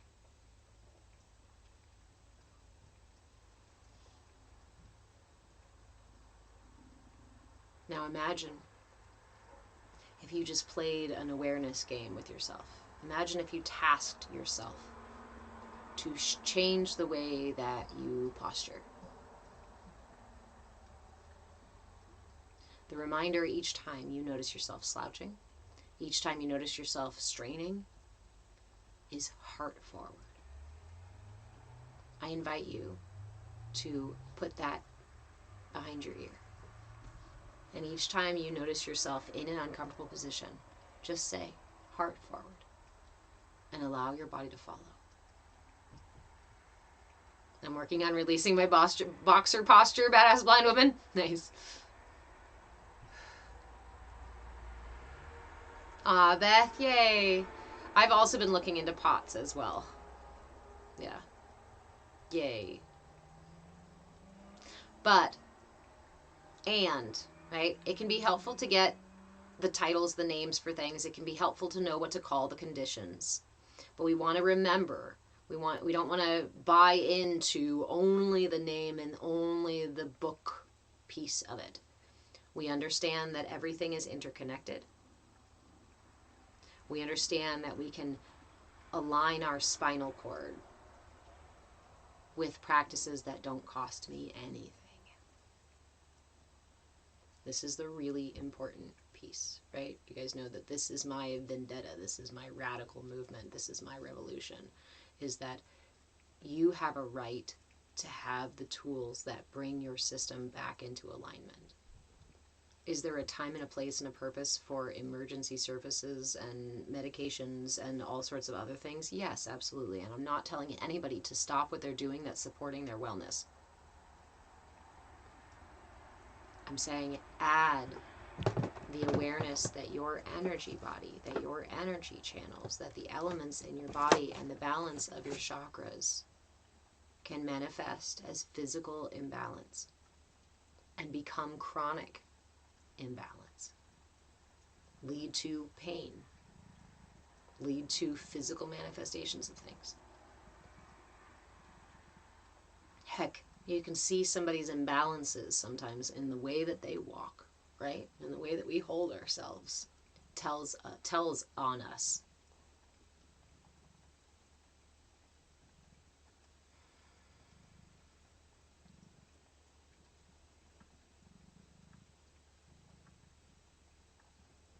If you would like to learn how to heal your system, to balance and align yourself,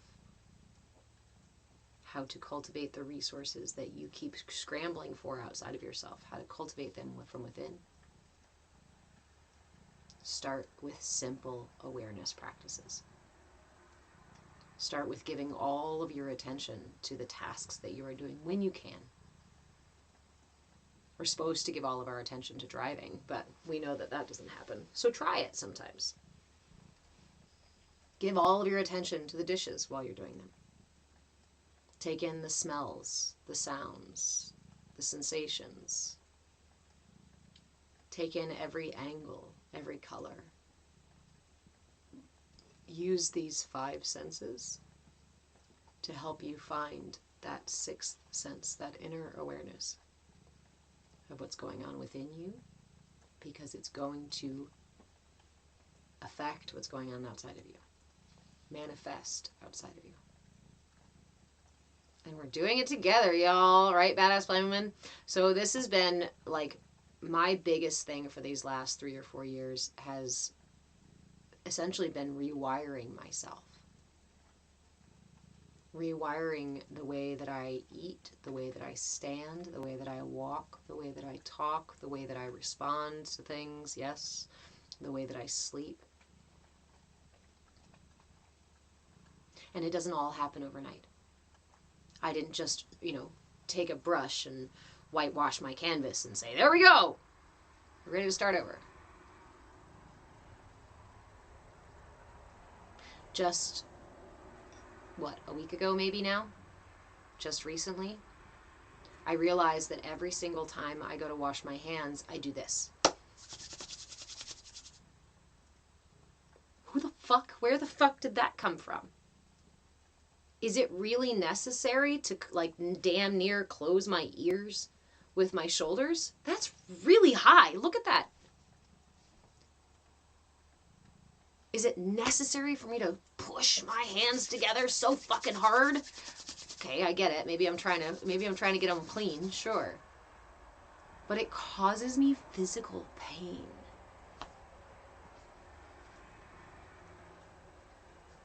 How long have I been washing my hands like that?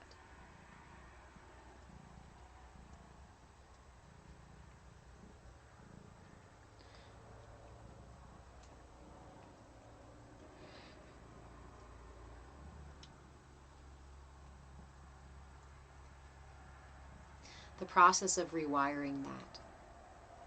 Yes, Juliana, so many of us are rewiring ourselves currently. So, offer yourself grace. Laugh. When I caught myself the other day, whatever it was, doing this, I was like, whoa. Now last year I was working on the awareness of when I'm triggered and my shoulders come up, right? I told you guys the story before about I was on my phone, probably scrolling through some bullshit, right? Just fine, having a fine time. And then I got a phone call from somebody that I did not expect a phone call from. I didn't want a phone call from. I don't want to answer the phone call. No interest in talking to that person. That popped up and I just stopped. Not freeze, like fight, flight, or freeze, right? I stopped because I've been doing this mindfulness work. So I just watched as it rang. And as it rang, I brought my awareness into my body. And you know what I felt? Like someone put a key behind each of my shoulder blades and started twisting. I could feel the tendons start to do this as my shoulders slowly started to pull up. Before my shoulders even really started to fucking move, I felt the tendons going, oh my God.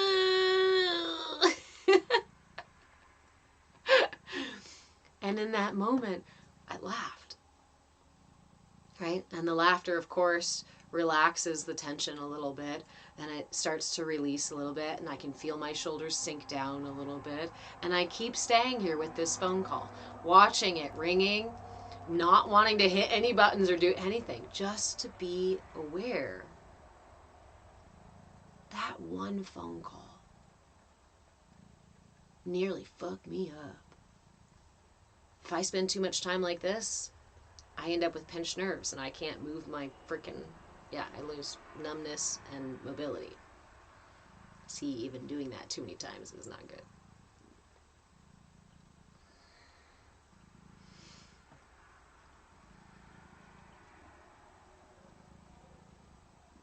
We can't always meet ourselves with compassion. We can't always be loving. We can't always be patient. But if nothing else, we can start with curiosity and willingness. In that moment, I didn't have any goal except to just watch, just be present.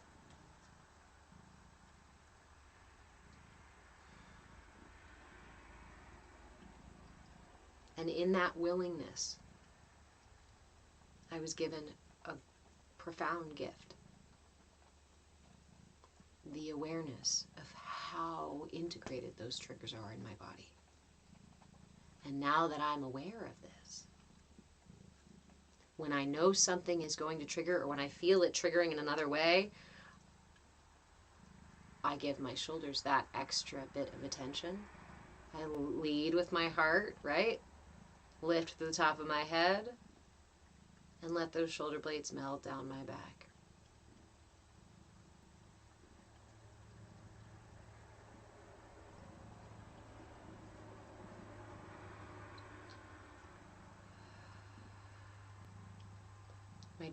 These triggers only trigger the reaction if I do not interrupt that process.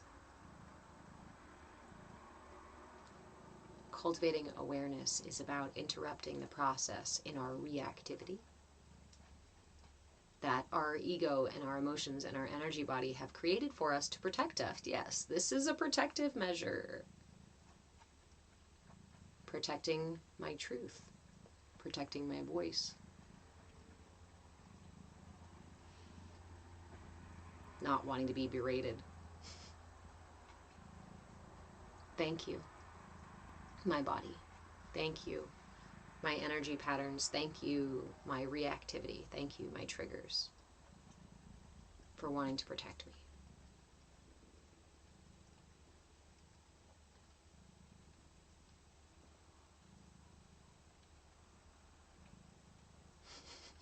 That is fun when you've had calls like that. Now it feels good to just put the phone down and skip away. Yeah.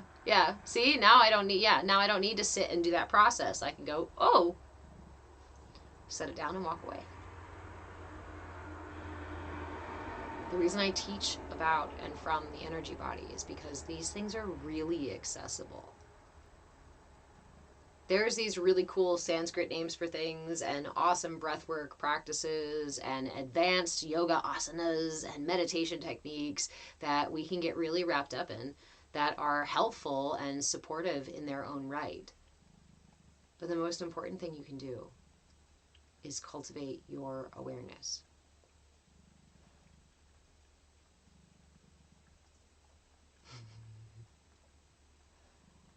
Cultivate your awareness. Align it with your intention. That is how we navigate ourselves through life. Otherwise, we are not the ones navigating. It's our ego or expectations of others. It's our beliefs that are either given to us by our parents or our culture or our religion, sometimes unexamined. What unexamined beliefs are leading you into the same storm again and again and again? Dang it, how does my ship end up continuing to crash into those frickin' rocks? Do I keep getting pulled away by the sirens? Are they calling me into deep water? Do I keep finding a kraken underneath and going, what's going on? Hey, maybe it's time to find some safe harbor. How do I navigate my ship to safe harbor? How do I navigate my ship out of a storm? Again, pirates are not always the wisest, not always the most skilled at navigating or at managing themselves. I think we all know the experience of mutiny occurring in the mind.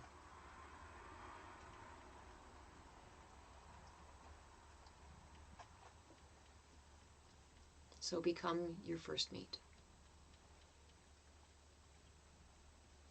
Nice, Beth. I've switched. I'm not searching for an exit. I'm playing with the fish and riding the wave.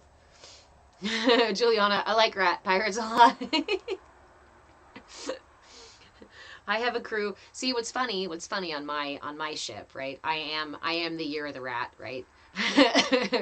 But my whole crew is not rats. All my pirates are not rats. I have all kinds of animals and creatures and whatnot on my ship, not just rats. I'm the rat.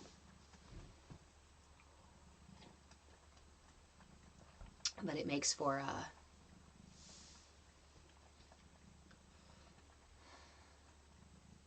I'm the rat, and my crew sometimes doesn't notice, right? My ego hops in and steps on me instead. Beth, I love my pirates. Most of them are squirrels. Hey, Vada, how are you? How are your pirates? Are your pirates all rats? The rats are in a tizzy, addicted to the bone. Like a bunch of drunken pirates prepared to walk the plank. When the barrel is like 1, 2, 1, 2, 3, 4. Come on, all you good rats, we'll send you to heaven. You'll find the pearly gates and the froth and the fro.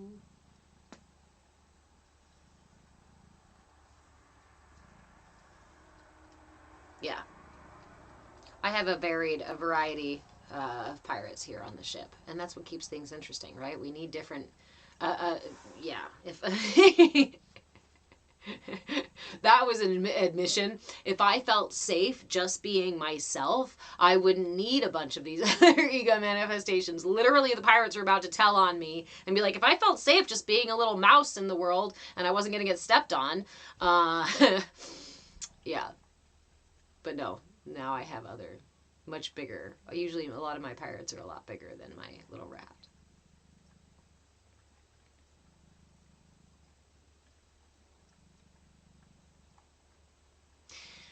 Root, is it root imbalance?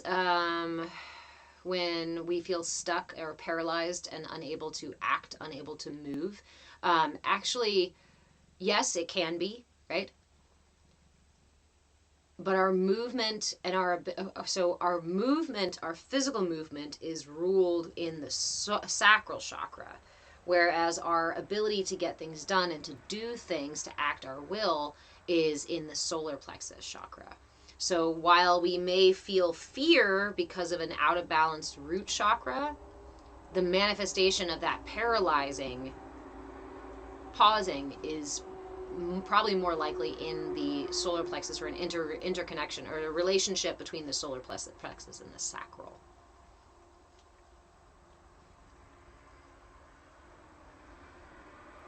Beth, you say, for me, it's executive dysfunction. Now, here's the question. Does executive dysfunction come out of balance, lack of balance in the lower chakras?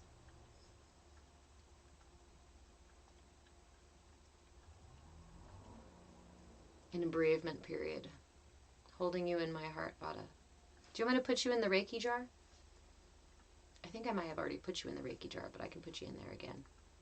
I have, just so everybody knows, I don't talk about it much. I forget oftentimes, but I have a really nice jar over there. You'll see the big vase with a troll on top and a whale bone sticking out of it. That is my Reiki jar, and every evening I offer a collective energy healing practice. I send Reiki to everybody in that jar as well as the collective. It's a whole big so if you'd like your name in that jar, please send me a message. Vada, I'll remember to add you. But if you'd like your name in that jar, please send me a message directly or let me know in the Discord, and I'll put you in there because I'll forget in here. Sometimes I do have severe ADHD, so sometimes it's literally just squirrels. And that's it. Like, nature versus nurture, right?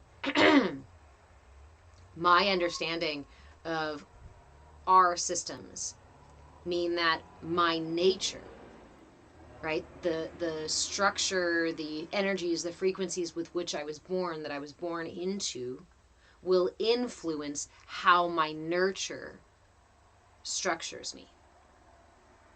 And during those nurture experiences is when my energy decides, do I need squirrels in the brain, or do I need a really powerful defender, or both?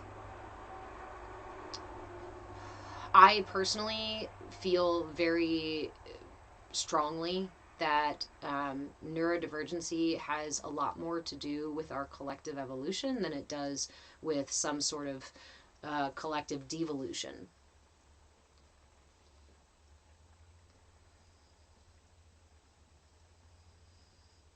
Vada, I offered a tool on Wednesday for the heart. Somebody asked about the back of the heart feeling closed off, and we often forget, right, to tap all the way through the heart.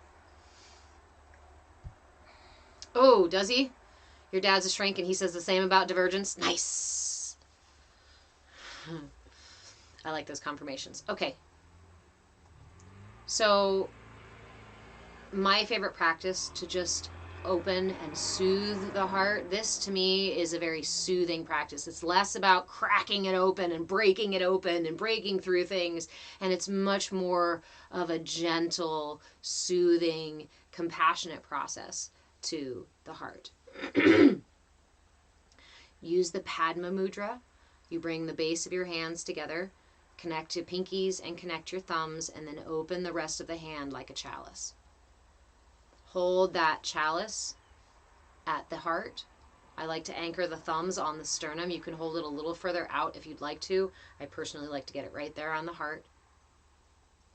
And then just imagine that source, prana, the universe, God, whatever it is, your angels, whoever it is that manifests in front of you, or nothing at all, that there is a waterfall of that energy, of that loving, unconditional healing. It's going to make me cry.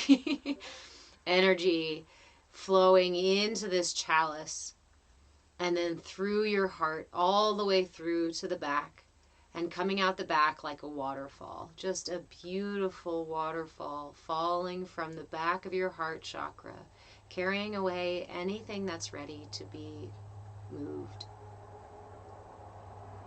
And allow that waterfall to flow down the back and into the earth.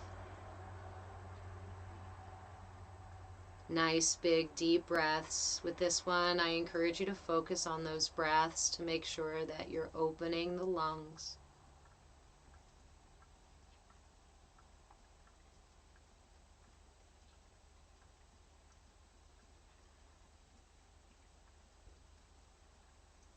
We hold grief and sadness in our lungs. The heart, chest is the center for where we hold the energy of sadness.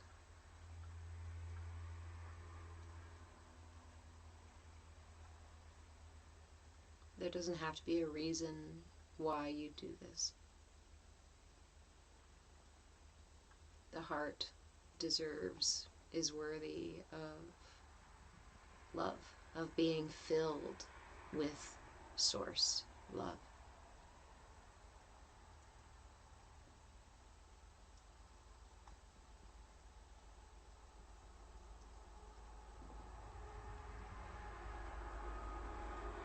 Stay with that practice as long as you need. If you're not a visual person, so you don't see the water coming in through the hands and through the heart, focus on the sensation. Notice any tingling, any movement in your hands. Notice any sensations in your mid-back between your shoulder blades, or right in the front of your chest and your heart, or somewhere in the middle. See if you can feel the sensation or hear the sound of that water flowing through the tunnel of your heart.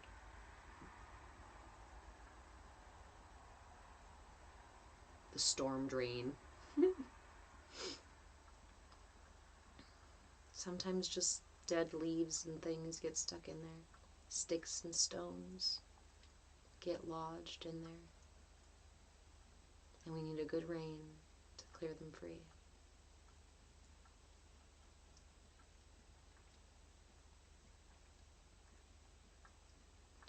When you feel complete or you'd like to close your practice, I always encourage you to either bring your hands together into prayer or simply lay one over the other over your heart in gratitude for the practice, in gratitude for the prana, that life force that is always flowing through the path of least resistance to bring us to our highest good in every single moment.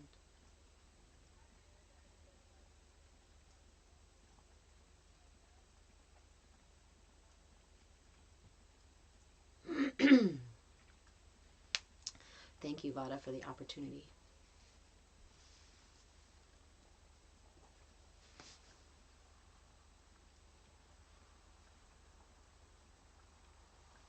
Grief in the lungs. Yes, a lot of times we can choose to smoke because of grief. Or quitting smoking can be difficult because of it. And the opposite can also be true, right? When we get really heavy with grief, it can make it difficult for us to smoke.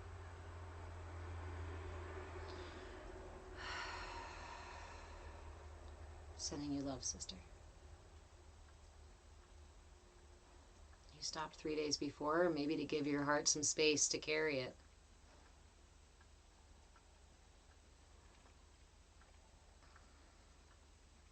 I'm proud of you too. It's a lot when we're used to using crutches to walk on our own, right? To stand on our own 2 feet. Yeah.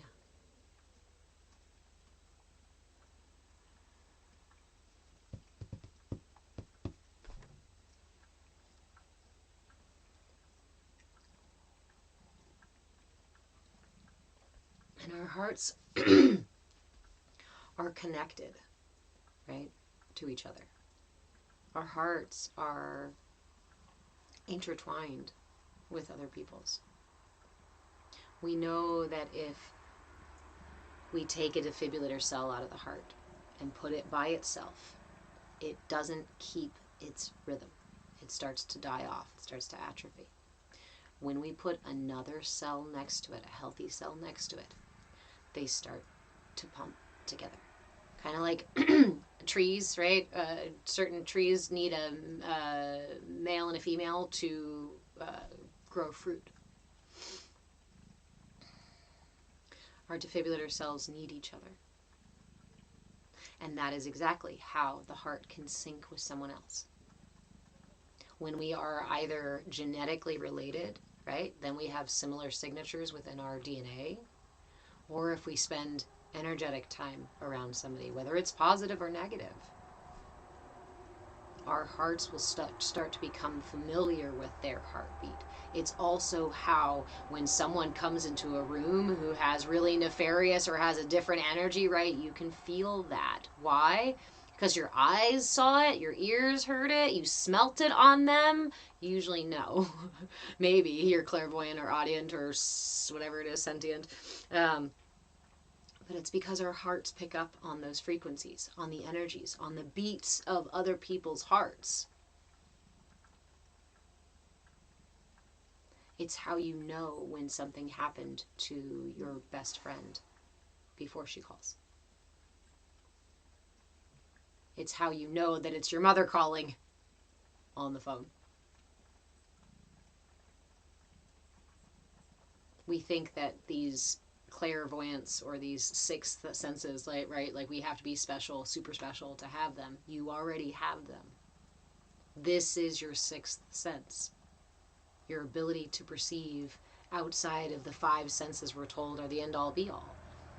You know, the travesty here, right? The thing that makes me a little bit irate is that this is the first mode of communication. This is the most perceptive sense that we have. My eyes are limited by what the spectrum of color they can see. My ears are limited by the spectrum of how sound I can see. And for those of us, badass blind women, who don't have the full capacity of those perceptions, right? My hearing is on the lower end of those perceptions. But let me tell you, through my heart, I can hear my son very far away. I won't be able to hear random conversations happening right here in the same room, but I will hear him speak from the other side of the yard outside.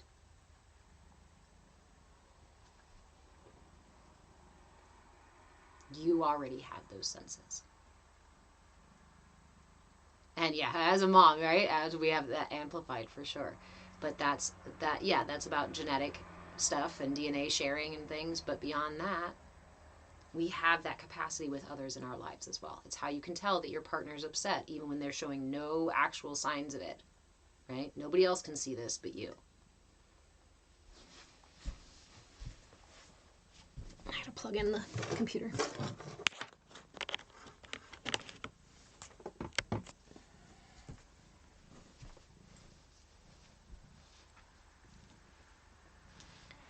Oh no! What happened?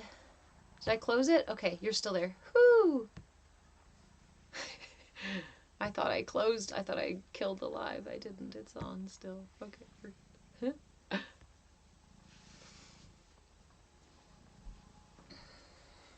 This is also why they say that you are the sum of the 5 or 6 people that are closest to you.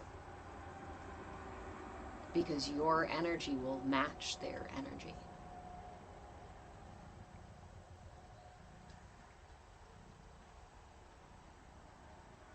That's why it's important to be mindful of who we spend our time with.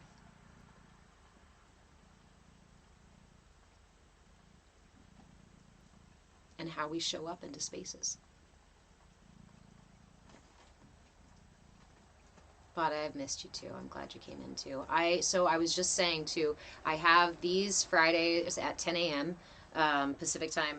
And then I just added Wednesdays from 2 to 4 Pacific time.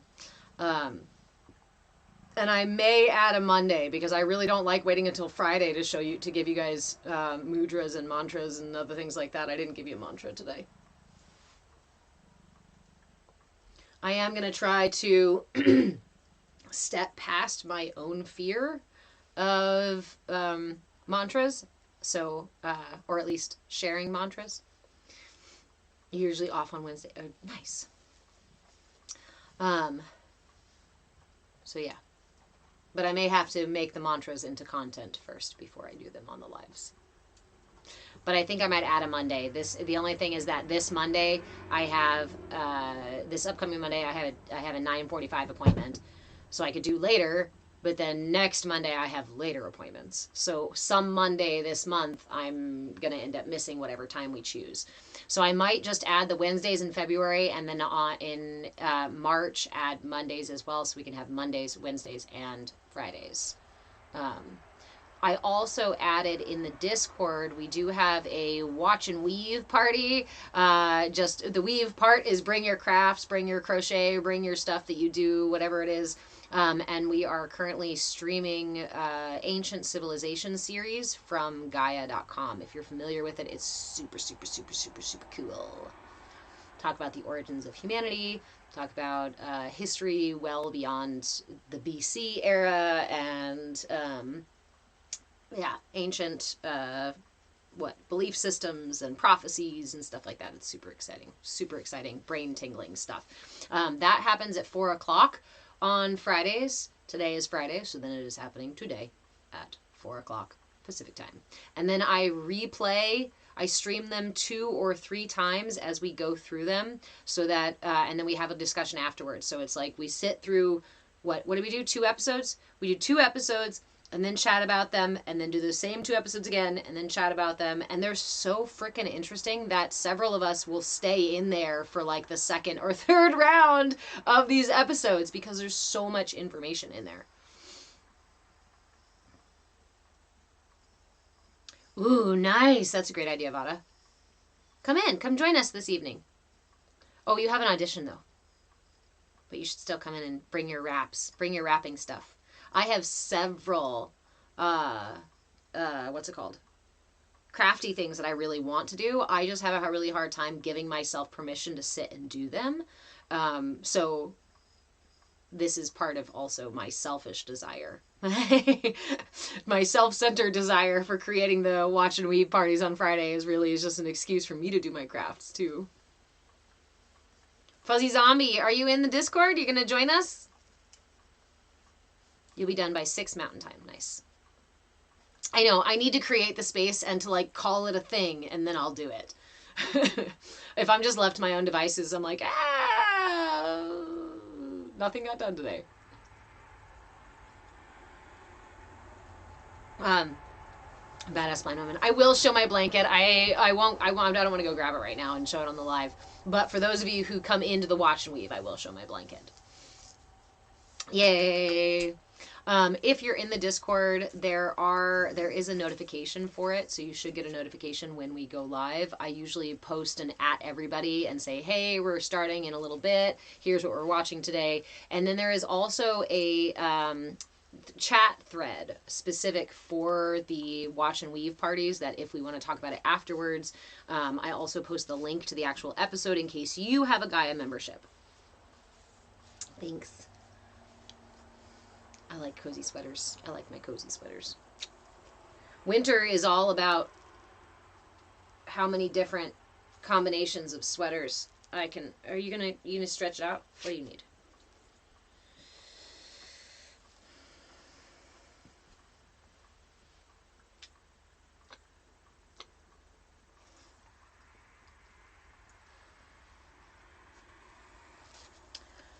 Okay, my friends. Does anybody have any other questions about the tools we went over today? That's what we were starting to do. We were starting to review. So we did the Anjali Mudra. The other thing that we did today was we talked briefly about Sukhasana or easy pose. The reason I'm offering easy pose as our yoga pose for this week is because it's one of those nice, simple, foundational You need it for meditation. You need it to pause. Like, it's a really nice, it's not, I mean, it's a seat, right? Seated with your legs crossed. Fuzzy Zombie, how do you find me on Discord? You can either send me a message right here on TikTok and I will send you a direct link, or you can go to my Patreon page. I Move with Change on Patreon, and there is a link to get in there for free. But you gotta, if you want the link, you gotta message me, otherwise I'll forget. But the link is also on Patreon. And I think it's on my Linktree too, but people give me feedback that the Linktree only works sometimes. Yeah. So here is a point, though, about Sukhasana. Unless you are sitting with a pillow underneath your butt, Sukhasana can actually be a little bit uncomfortable for some of us, especially if you have low back stuff or posture things. So I like to either add a pillow, a cute Squishmallow, or other pillows, or lean forward when you're sitting in your cross-leg position and just roll the sits bones out, roll the hips out, roll those butt cheeks out a little bit, and then sit back. What that does, you'll feel the difference, the way that it tips your hips back so that it supports the curve in the low back. And then we lift with the heart like we did with the Anjali Mudra, lift through the top of the head, and ta-da! It's easier to sit in easy pose in Sukhasana than it would be if we normally just sit on our butt and do this, right? What does that do? That tips my tailbone and makes my belly button pull in a little bit and immediately rolls my shoulders. Shit, I lost my posture, right? Many of us grew up sitting in these kind of positions. So instead, from there, just lean forward, roll the butt cheeks out, lift through the heart, lift through the top of the head. So that is our yoga pose for the week. Nice and simple. Mudra for the week, Anjali. Nice and simple. Pranayama practice for the week is Anolum Vilom, or alternate nostril breathing. One of the versions of alternate nostril breathing. There are several different types. This is the simple inhale, exhale, inhale, exhale, inhale, exhale, back and forth and back and forth. I like to use the Vishnu Mudra with it. You do this for the Vishnu Mudra, so you drop your index and your middle finger down into the palm and you keep your thumb and ring and pinky extended. You can either do this for the Vishnu Mudra, or you can extend the pointer and the middle finger and place them on your third eye. When you're beginning, I kind of like doing it this way because it helps hold it there and it helps you go back and forth between the nostrils. So, Anolum Vilom is simply inhale through one nostril, exhale through the other. Inhale through that same nostril, exhale through the other. Inhale through the same, exhale through the other. And we'll go like this. You use your thumb to close the right side of your nostril with your right hand. Inhale through the left. Close the left with your ring finger and open the right. Exhale through the right. Inhale through the right. Close it, switch. Exhale through the left. Inhale through the left. Switch. Exhale through the right. As you do this practice, I invite you, if you'd like to add a visual piece to it, a visualization piece, you are bringing breath up into the third eye, and so that it can travel through the nadis. Now remember, the nadis are the minor energy channels that interweave between your chakras. So if you don't immediately get a perfect visualization of the breath going back and forth, don't worry about that. I'd like you to focus more so at first on the breath going up through Vata. You just need more Nadi Shodhana, or more alternate nostril breathing, more Anolum Vilom, or some Kapalabhati. But you know how to do these, don't you? Thank you for the follow. Welcome, Jeremy. How are you? I've snorted in myself. So this Anolum Vilom and this practice can also be diagnostic, and we can see where we are out of balance. I really encourage you, so again, we were talking about the visualization, visualizing bringing the breath up through the nostrils and into the third eye space and allowing it to travel out through the nadis. The nadis, my Pingala on the right and Ida on the left. Pingala is my solar yang energy, pranic energy, and my lunar yin energy, apanic energy, which is a downward flow, whereas my solar is an upward flow. So if I find that my right side is a little bit extra sticky or stuck, it means that either my lunar energy is just a little bit stronger right now, or there might be some blockages or imbalances in my right side as well, right? Your body, your energy body, actually has, I mean, it breathes in a bunch of different ways, but you switch nadis about every 45 minutes. So if right now your left side is more blocked, wait about 45 minutes to an hour and try the other side and try again. And you may notice that either the other side is blocked or you at least have some more relief or some more movement in that left side. The other piece to this is if you're noticing that one side is really blocked, it can indicate what the kind of tools that you need for, right? Because if my left side or my lunar energy or my releasing energy is sluggish or slow, then I might want to do the Apana Mudra. Point your index finger and your pinky finger up like your bullhorns. Place the thumb directly on top of the nails of your middle and ring finger. Yes, you do create a kind of pressure. This encourages the Apana flow of energy of through the system. The downward, the releasing flow.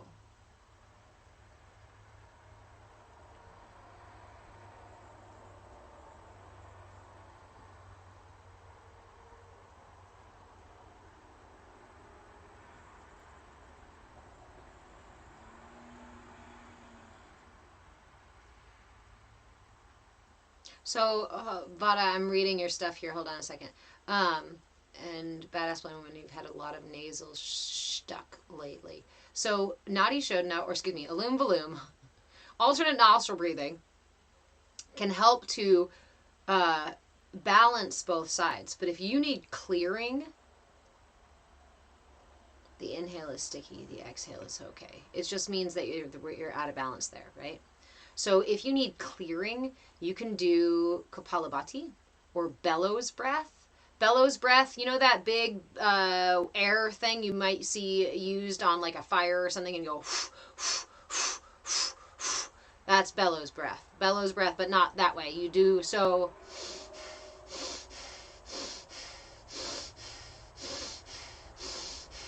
Just big deep breaths through the nose. Grab yourself a tissue. You'll clear out your sinuses.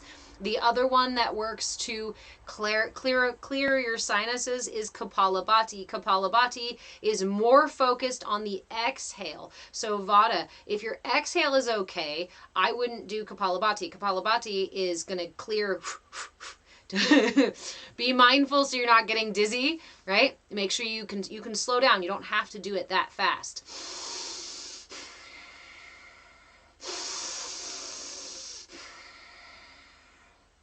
See? It'll clear it. See?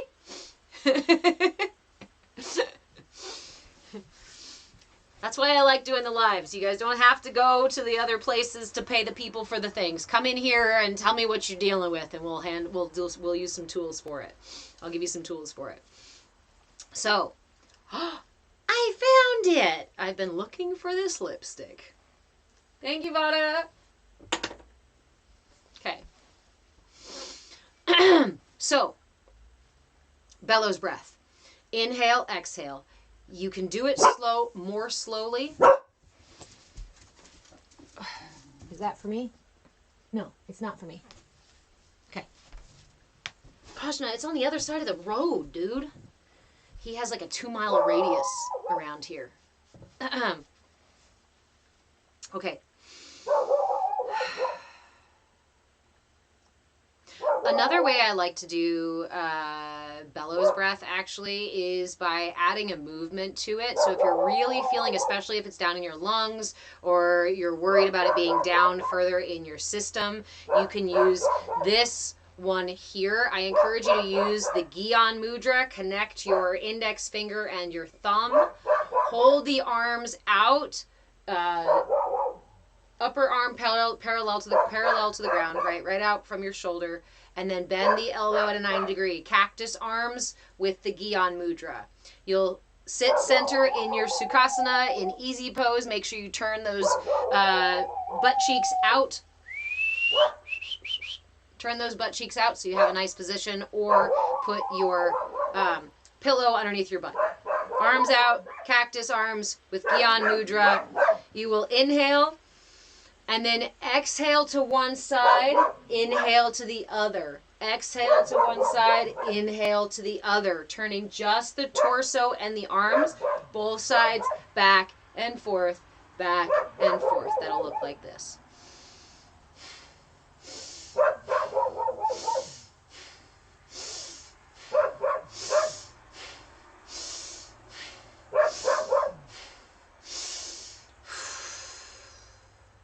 Stop at center for a moment, and then switch, doing it the other way. Inhale, and then exhale to the other side. Inhale to the other, just through the nose.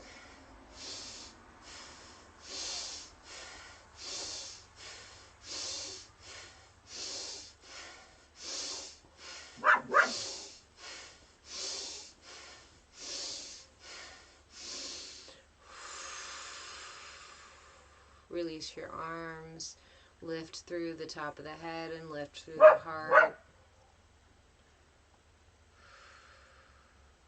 That's a lot of movement. That's a lot of clearing.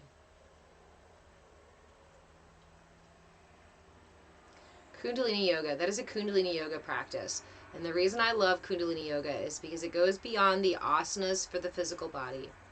Combines, I should say, the asanas for the physical body, the pranayama for the breath, for the lungs, for the... yeah. It combines the pieces together with the intention of aligning, balancing, clearing, and affecting the energy body. If you're interested or you feel called to exploring Kundalini Yoga, or you feel called to exploring your energy body, I encourage you to also explore Kundalini Yoga. I don't teach Kundalini Yoga as a class on lives because it requires a certain amount of personal responsibility that I can't guarantee that everybody in the live has. But I have been considering and talking a little bit about offering a full yoga class in Discord. I tried in December, right, offering an in-house class, and that was really nice. So yeah. I've got to sort out where to offer the classes and when and how so that everybody can access them. You feel like the hand toy in the Karate Kid, right? The little drum with the things. Precisely. Precisely. All right. Well, Vada and anybody else who'd be interested in Kundalini Yoga classes, get into the Discord, come into the Discord, and let me know what time and day. I'll make a poll, and we'll figure out when that might work. I've been wanting to do a full asana class in addition to the chair yoga class that I do on Fridays. But I need to know that y'all are going to go. You're going to be there. Yay!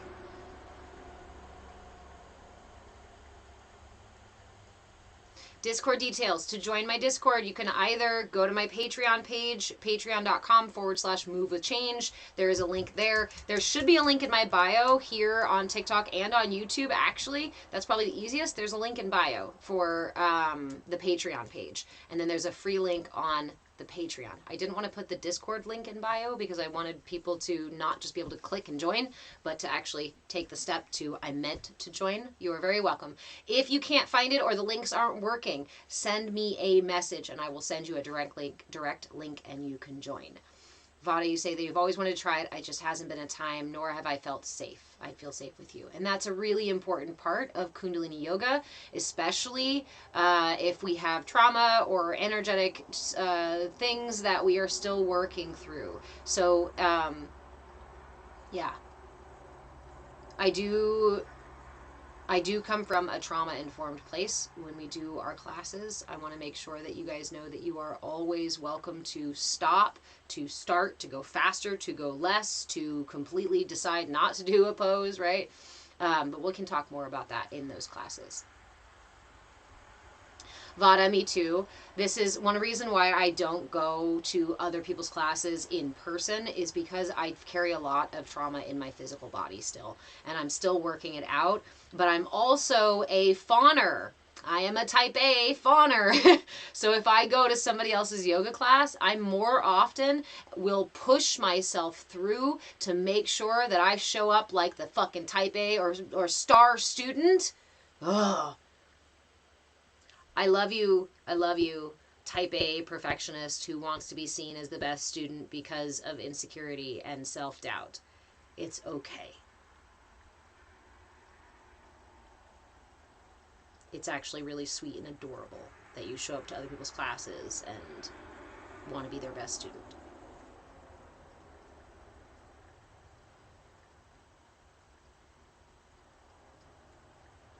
So, to be gentle to that part of me. To be gentle to that part of me. Now take classes online where I don't feel as much pressure, right? Or just have been learning to and practicing, hey Ashes, taking myself through my own flows in my own classes. Beth, you only trusted one other friend and she held the class in such a beautiful way. Nice. Nice. Show me your ways, Vada. You let yourself fail in class. I even just in my yoga teacher training, I caught myself doing that. Did you just at me? You. Yes, Elilan. No, it's not just on your class. I'm gonna go ahead and close up so we can have some lunch or breakfast, I guess. Okay. I tried to sleep through the whole thing. You did a good job. You did a good job. Yeah. Why don't you go get back in bed so in 5 minutes I can come pounce you with some snuggles? Okay. But could I go through that entrance to see if there's a cat in there? No, I've got big fat cameras all over and they're streaming to the live places and everybody'd see your cute face. Oh, they wouldn't if I go around from the other room into the closet. Oh yeah, you can go around from the other room. I thought you meant in here. Nope. Ooh, dog. Okay. The fitness fawn? Yes, exactly. Oh my god. It's even a little alliteration.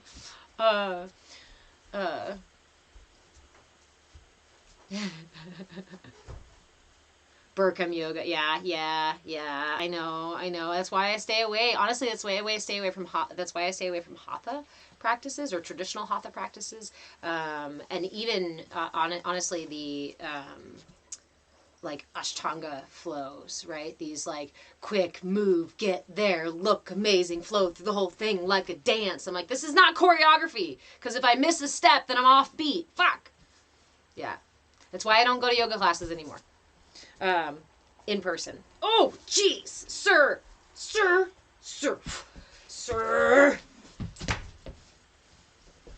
Okay. You want snugs too. He heard me say the snuggles and he's...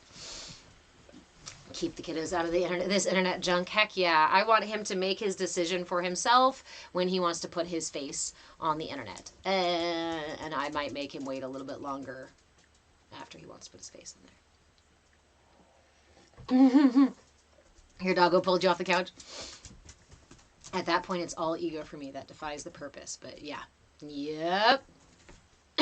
Okay, so come into the Discord and let me know when you would want to do a Kundalini yoga class. I would probably just keep my classes like this one to a 30-minute class so it's more accessible, right? I don't always have 45 minutes or 60 minutes to sit for somebody else's class, but if we can keep them to 30 minutes, we can get some really powerful practices in within the realm of Kundalini Yoga. So that's what I'm talking about. If you want to join a Kundalini Yoga class, like I said, I'm probably going to keep it just in the Discord. I would like to keep it just in the Discord so we can create safe space. Because I don't currently have one platform that I can do like a members only live on that platform. Although I guess on YouTube or on Zoom. But anyway, at that point we might as well just do that in the Discord. So let me know what time and day would work for you guys, and we'll talk about when we can have that class. You're very welcome, Warrior Priestess. All right, my friends. I am going to boogie. Nikki, I see you in here. I love you so much. I am so sorry I have not made you content yet.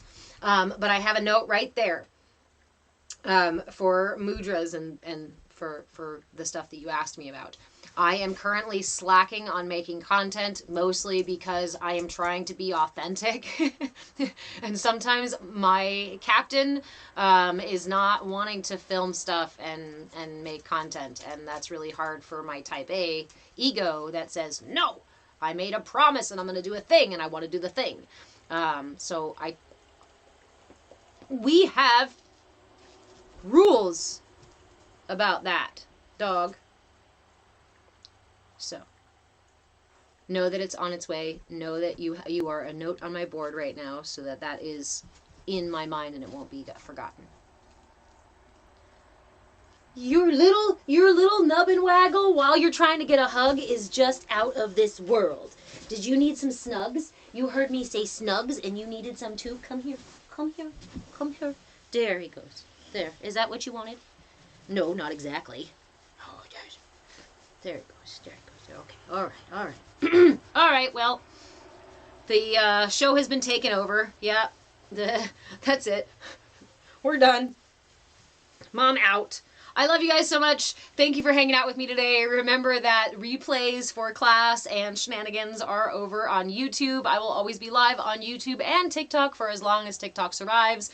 I go follow me on YouTube so that you can get access to the replays. Go follow me on Patreon so that you can see updates and notifications and things that I put there. I don't do a lot on the Patreon page. I'm sorry. I don't know how to really, yeah.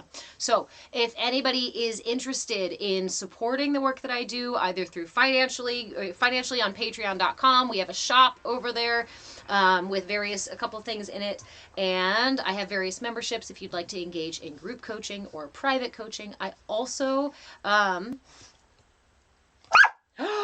sir, that was so loud. You surely busted somebody's eardrum just now. Just now.